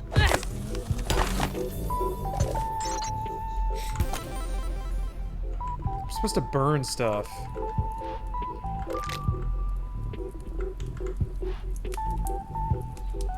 I feel like that'd be way easier if there were just a drop item button. There kind of is if you just pick up enough stuff, you can throw it too. Oh, hold on. This might be easier with a controller too. Alright. Okay then. Oh, did maces spawn there? Oh, maybe I just never picked it up. Alright. Basement 4! PB! Which also means, yes, this is the run. Do bigger weapons slow you down too? Oh yeah, yes. Like, this is the attack for this one. Which is enough time for basically anything else to run up and hit you before the attack even comes out. Got a decent amount of money, let's go check this out.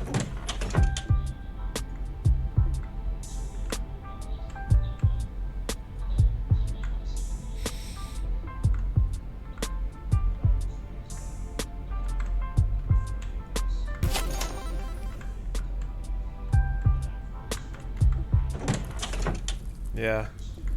Oh yeah, boss fight, you're right. Shoot, well, let me buy... Is that the... Yeah, let me buy this then.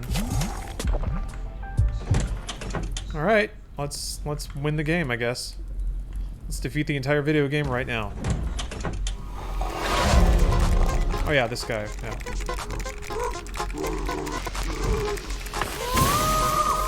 The caffeine. I also like how the cinematic... Ah, shit, I was drinking water. The cinematic intro counted as a, counted as something being caught on fire.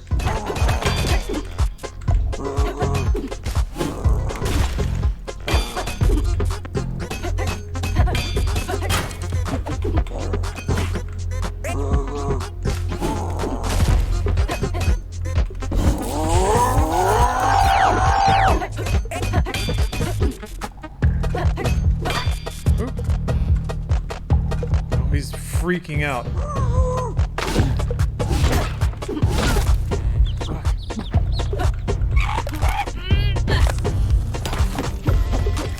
wonder if those are those ever gonna drop health, I wonder? Or is it always just items and weapons?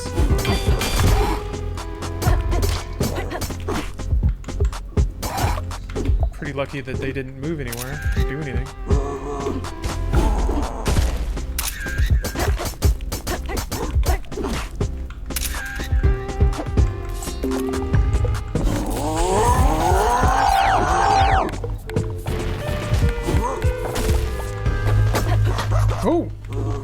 kind of excited that I might be able to beat this guy. I want to know what that looks like.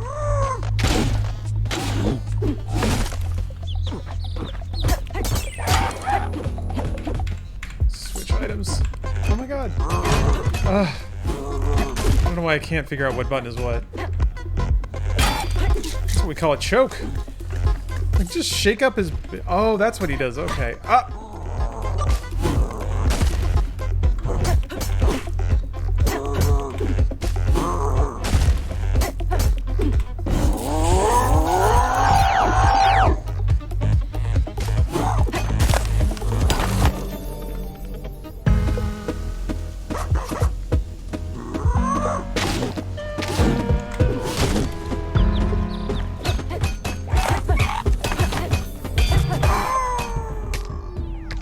That's it. Game defeated. Life of Chris. Thank you for the Prime sub. Yeah, I like that French press backpack. And he smashes it down to, I guess, shove more coffee into his system.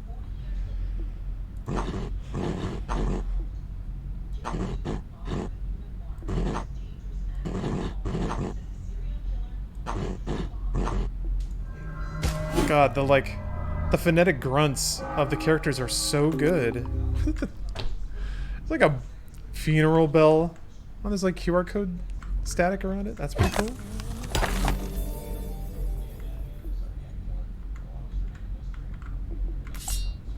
Man.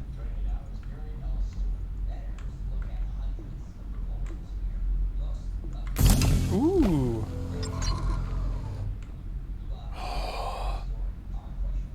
A laser ladder.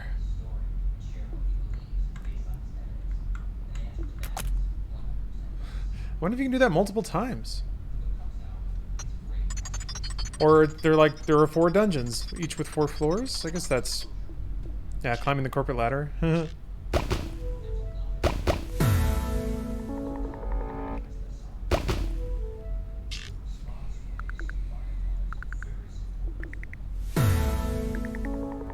that is an actual pleasing sound.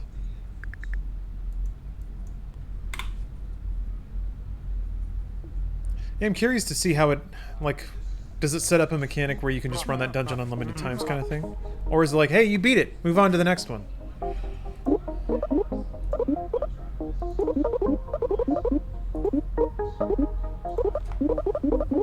They were pretty kind with that boss, I'm gonna be honest. Very generous attack telegraphs, very generous recovery windows to hit him in. But yeah.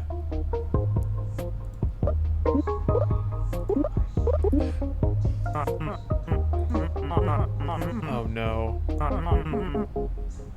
Be ashamed to assign you to a boring old marketing position when you're so good at killing goblins. The relic.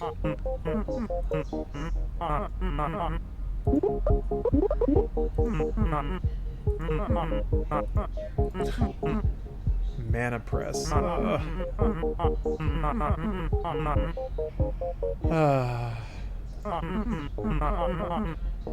always wondered about that. If, like, a company's revenues or a country's GDP goes up if coffee consumption goes up. Like, if it just fundamentally makes people more productive. And it certainly does me, I'm not gonna lie, man. It is more fun to get stuff done when you've had a cup of coffee than it is to just kind of get at it. But then again, that's me off of years of drinking coffee, so maybe if I purged my body of all sin and impure thought and ate only organic food and drank room temperature water and prayed for 10 minutes every night, I wouldn't have that same effect. There are so many numbers go up meters. Just in general? Is coffee one of them?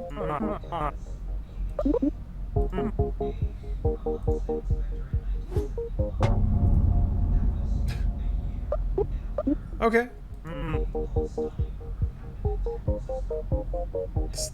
There is this 300-year gap of Ireland not inventing anything after inventing whiskey on the Wikipedia list.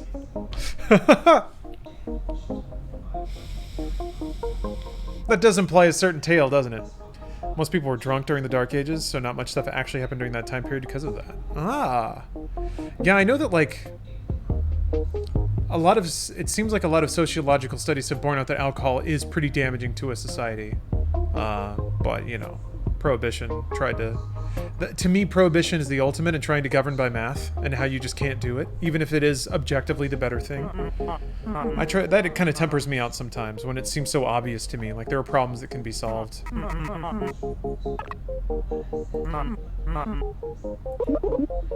Styx coin? Oh no. Actually, I want to check this dungeon out. I absolutely want to go look at this place. It's like a afterlife / cryptocurrency.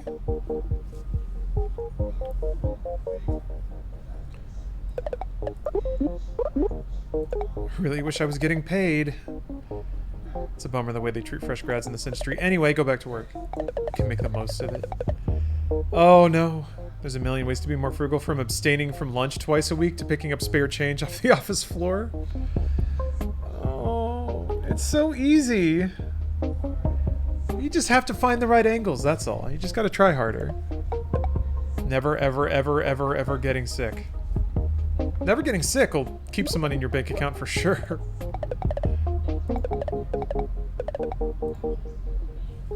Oh, it hurts. It hurts how true it is. Hooray! Like the little blue check mark? Oh, well, that was on the last screen. Ooh. Ooh, Tappy helps me earn extra change. Excellent. Alright, I bought all your shit, Cube.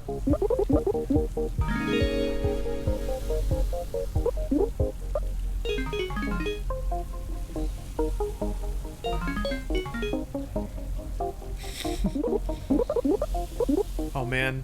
An AI is in charge of marketing because, here's the game's dialogue. My oversight ensures that Cubicle's voice always remains inclusive and welcoming. I never deviate from the company's core messaging like a human or intern might. How often do we assume that communications from companies are somehow perfectly representative of that collection of people, of all of their beliefs, when it was copy written by somebody and posted by an intern? Jeez.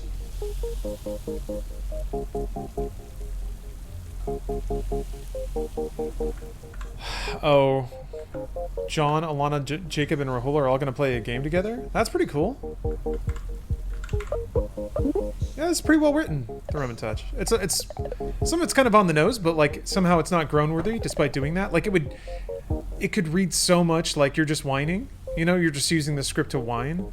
I think something about mixing it with this like ultra saccharine, super happy version of it where it's, I don't know, it puts enough spin on it to make it not just like, oh, broke millennial, like doesn't, oh, go like another post on Facebook, old millennial, something like that. It doesn't actually read that way. It's actually pretty fun. It's pretty well written. Yeah, it's got the right tone. I think mechanically as a roguelike, there's some interesting decisions there. Namely the like making it a little less twitchy in terms of its gameplay. But that makes it a little more classic flavor, I think. Ooh. Selling out. Growing unsustainably. God. Okay. I didn't expect it to be like a straight on... I guess it's... Oh, it's like a gold mine! Ah, it took a second and now it's there. Also, it's the fucking S. All the assholes who drew that S were Bitcoin investors. That is... Like, this music is all spooky. Who doesn't love the middle school S? Yeah. These are... Oh, there's like old-timey spooky... like, mining prospectors? Oh. What you got there? You playing a roguelike? Oh, damn it. There's bits in them there hills. Oh my god, there's like stock tickers on all the little columns. Holy shit. Holy shit, look at these guys. Oh, they're so cute. They dropped dynamite. Oh, they dropped big old comical sticks of dynamite. Wow. Oh, you collected their specific... Wait a minute. Oh no. You don't get money in this, you get Styx coin. It's a separate meter. I'm gonna guess that when you go to the merchant, the item prices might vary wildly. Or rather, I kinda hope that's the case. Like, you gotta go buy items when... Styx Road. You wouldn't? A blockchain. Fuck you! Fuck you! How dare you do this? This is not acceptable, game. Not allowed. No, absolutely not. Oh, I got the break room. Okay, I was wondering if the tickers actually, like, had gameplay significance about the relative value of your Styx coin. Jeez. God, I hate it.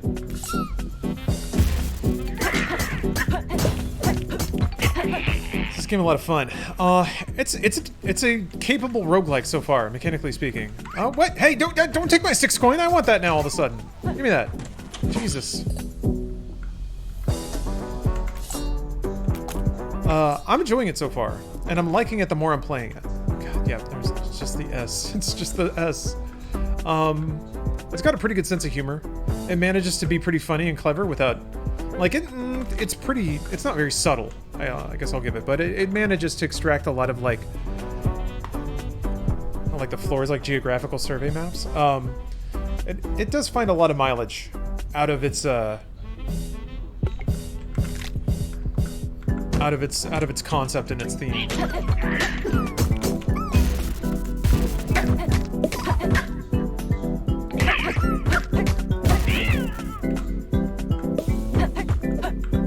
Come here.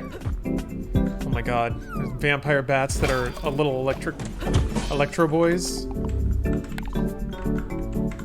I guess because you have to convert, or because mining crypto siphons away your electricity.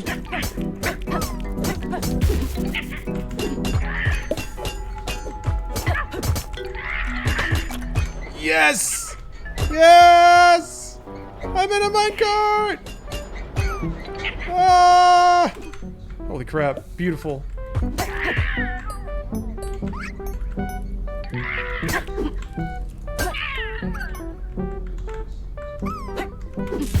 Shit.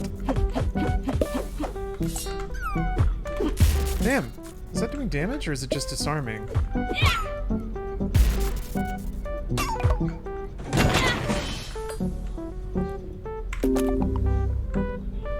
Maybe the bats are not as bad as I thought.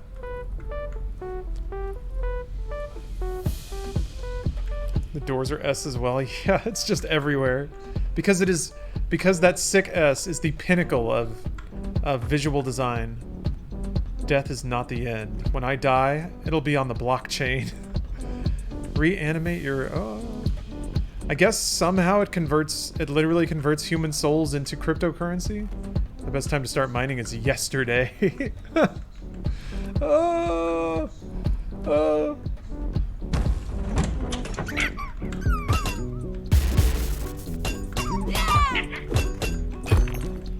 Alright.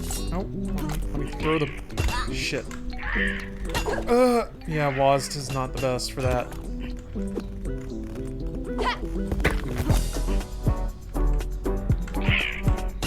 What? Why couldn't I aim it? I guess it just goes wherever it'll go. Once you're facing that direction. Okay, I think I get it now.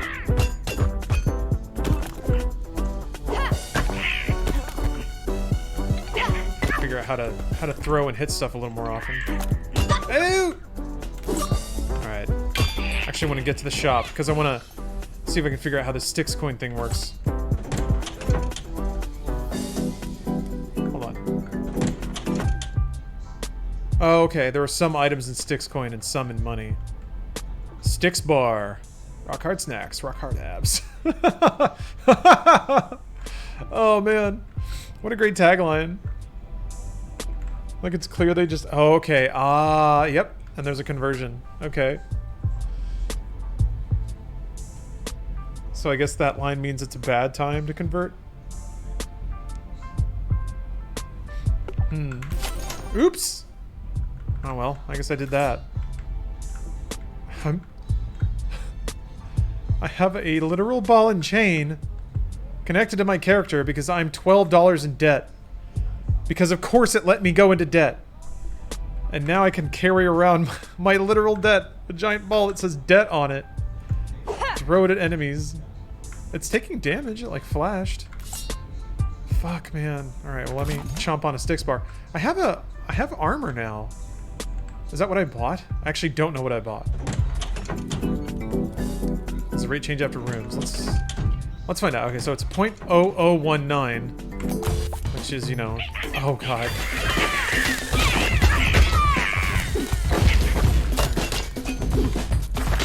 Look at all this money. There's so much money out there in crypto. You just gotta go get it. You just gotta go grab it all.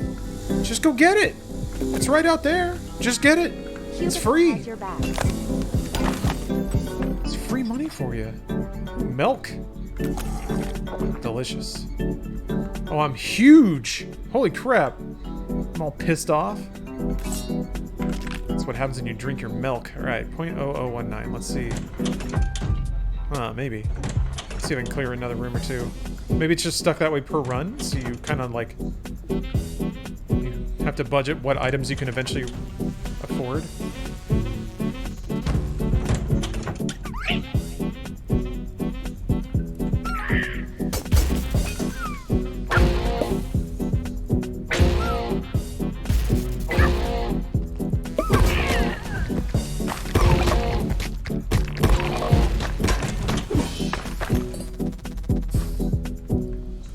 I probably should have used the price cutter in the merchant room. Looks to change every time you enter the room. It stayed the same the last time, didn't it? Maybe per floor. Well, yeah, I guess each floor would have the same shop. You're right. Yeah, maybe it is per floor. And that made the exchange rate better. Using the app.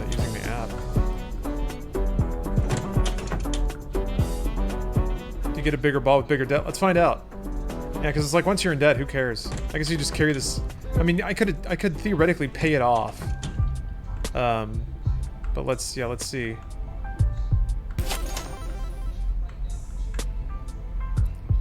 Hey man, who cares then? Fuck it. Man, you're not really in the millennial workspace until you realize that like debt doesn't matter. You're just like, fuck it. I have already given up hope. So, oh, the answer is yes. It is bigger. Okay. It looked the same to me. I mean, it doesn't seem to be slowing me down anymore. But maybe there are levels of debt I haven't yet achieved.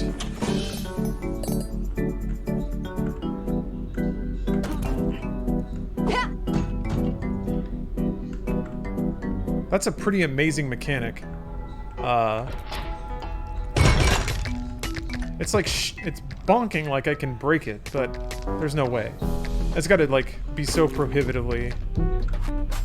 It's got to take so much damage, right? Otherwise the joke wouldn't land. If you could just smash it till it's breaking, until it breaks.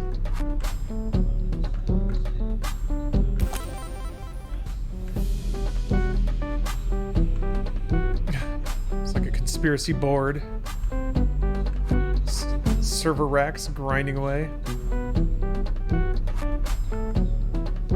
Sticks coin rock.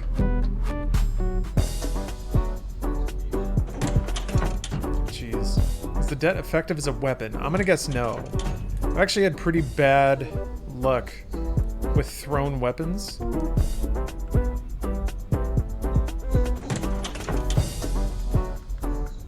don't know if you can break the blockchain. Check the store one more time, see if I can pay this off. I can get $18. Oh, I can get one of these. Human heart? Of course you can buy a human heart with fake crypto. Can you go into crypto debt? You can't go into crypto debt. You can go into dollar debt. Of course you can. No, hey man, if you wanna go into debt and buy crypto, we'll sell it to you. It's fine. That is so correct and on the nose.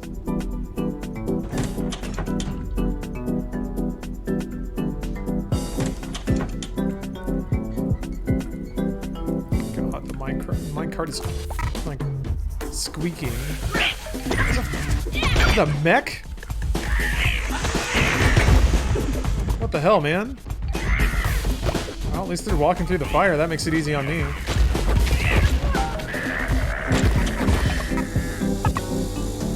Easy, I guess. Package delivered. Returning to base. Giga drill?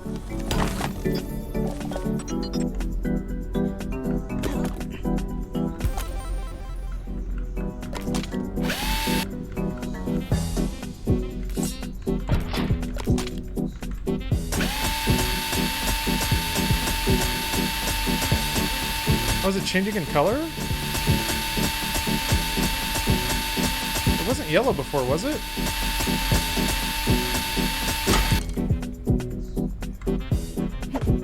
Can't tell.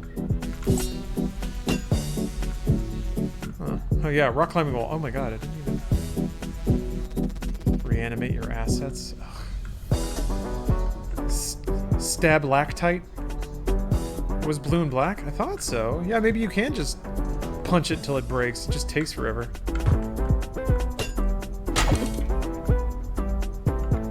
So let me see. Let me see if I can knock this off with this rock. It doesn't seem like you can even throw it that high.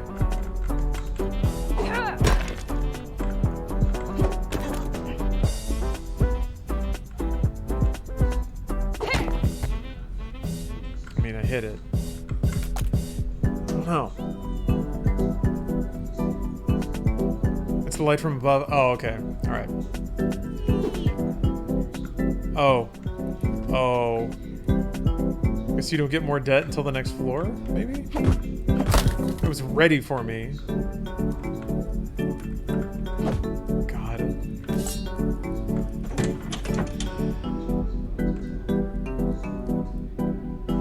I'm not like... Okay. I think they were pushing me.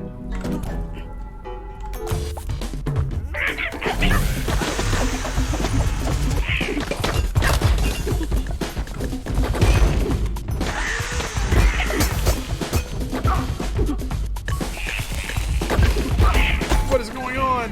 Whoa! Oh. Remember to leave a rating.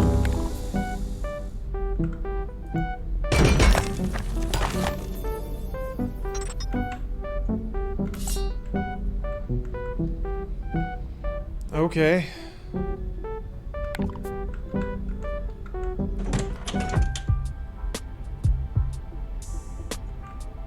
Do you like this merchant? Zons? Oh god.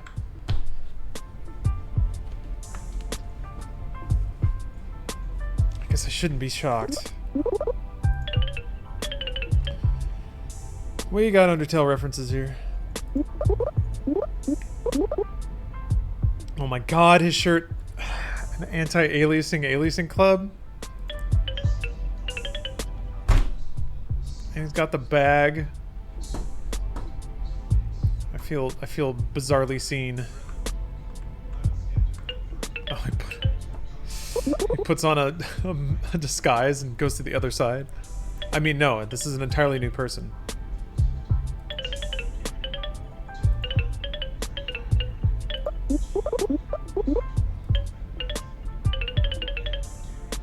Some stupid no coiner. Max your debt. Alright.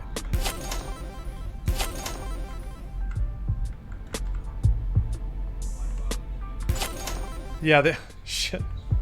They're absolutely getting bigger. Alright. There we go. Oof. Yeah, this is getting a little slow. That's okay, though.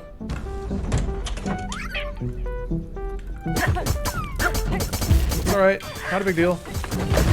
Everything's fine. See? Everything's fine. Can't really get to it. Come on. There we go. See? No problem. What? Oh. It's the Rainbow Road. Because it's a place you go. Get to ride the Rainbow Mario Kart. Jeez. So many layered references. They do more damage the bigger they get. I have no idea. Might as well take a curse too, why not? If I can get to it. Okay, there we go. Sure. All your items will be cheap. Oh, I guess they break easily. God, alright.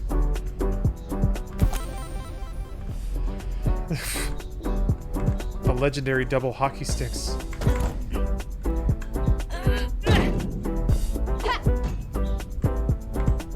Why can't I pick them up?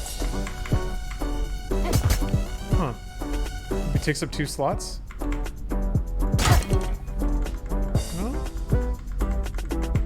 Won't let me have it. Too much dead, I guess. I don't know. Ugh. Come on, boys.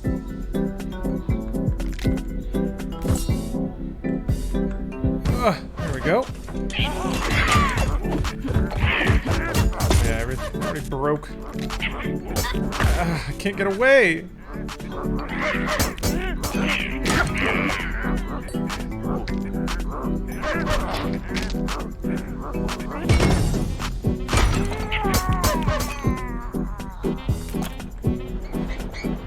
Oh no. Ah!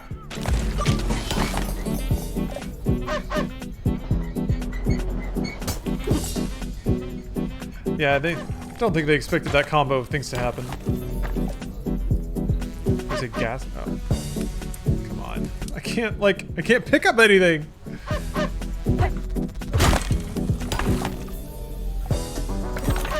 What the? Oh. That's what you mean by miner's rig. Ugh.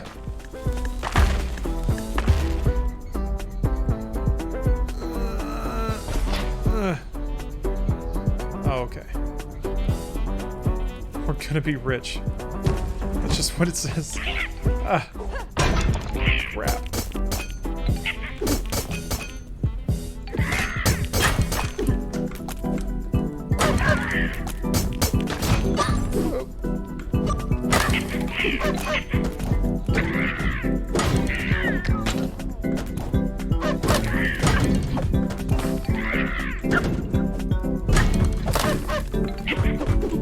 Shit. Oh. Alright, what was it? Okay, there we go. Oh, I can drink coffee, yes. That'll help me move faster. Sort of. Not really, no. That's okay. God.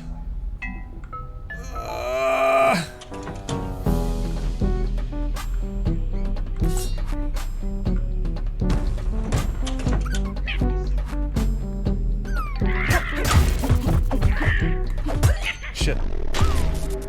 X and C. I don't know why it's so hard for me to hit those buttons.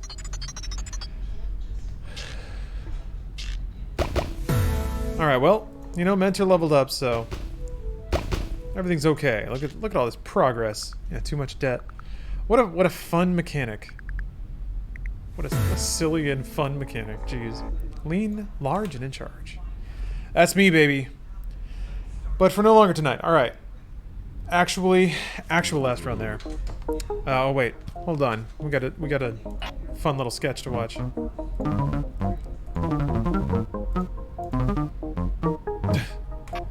But I will stop streaming now, so I can go cook dinner, and we'll all raid on over to another stream. Brought an ice sculpture.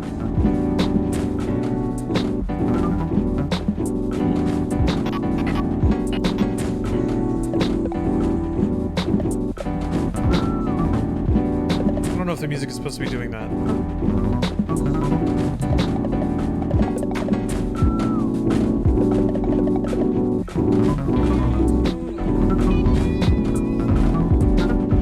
What is going on?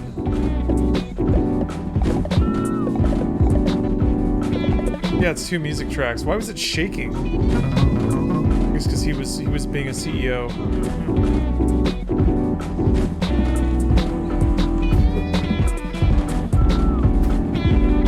Gosh, that's a lot of...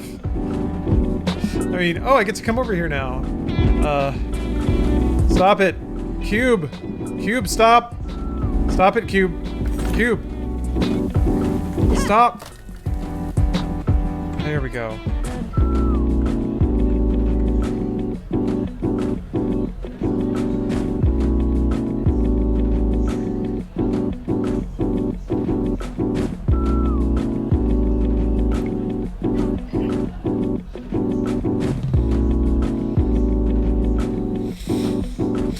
Okay, well, sorry, it's just taking it all in for a second. Man, this game has a lot more going on than I would have assumed. It is called Going Under. They gave me a code for it, so check it out. Oh, John's in the rap battles right now. That sounds like a pretty good raid target to me. All right, thank you guys for stream or watching, and streaming too if that's what you do. Yeah, it's a meal replacement / fizzy drink that you work for. Fizzle. Sorry, mine's a little scattered right now, but thank you guys for watching. I'll be back tomorrow.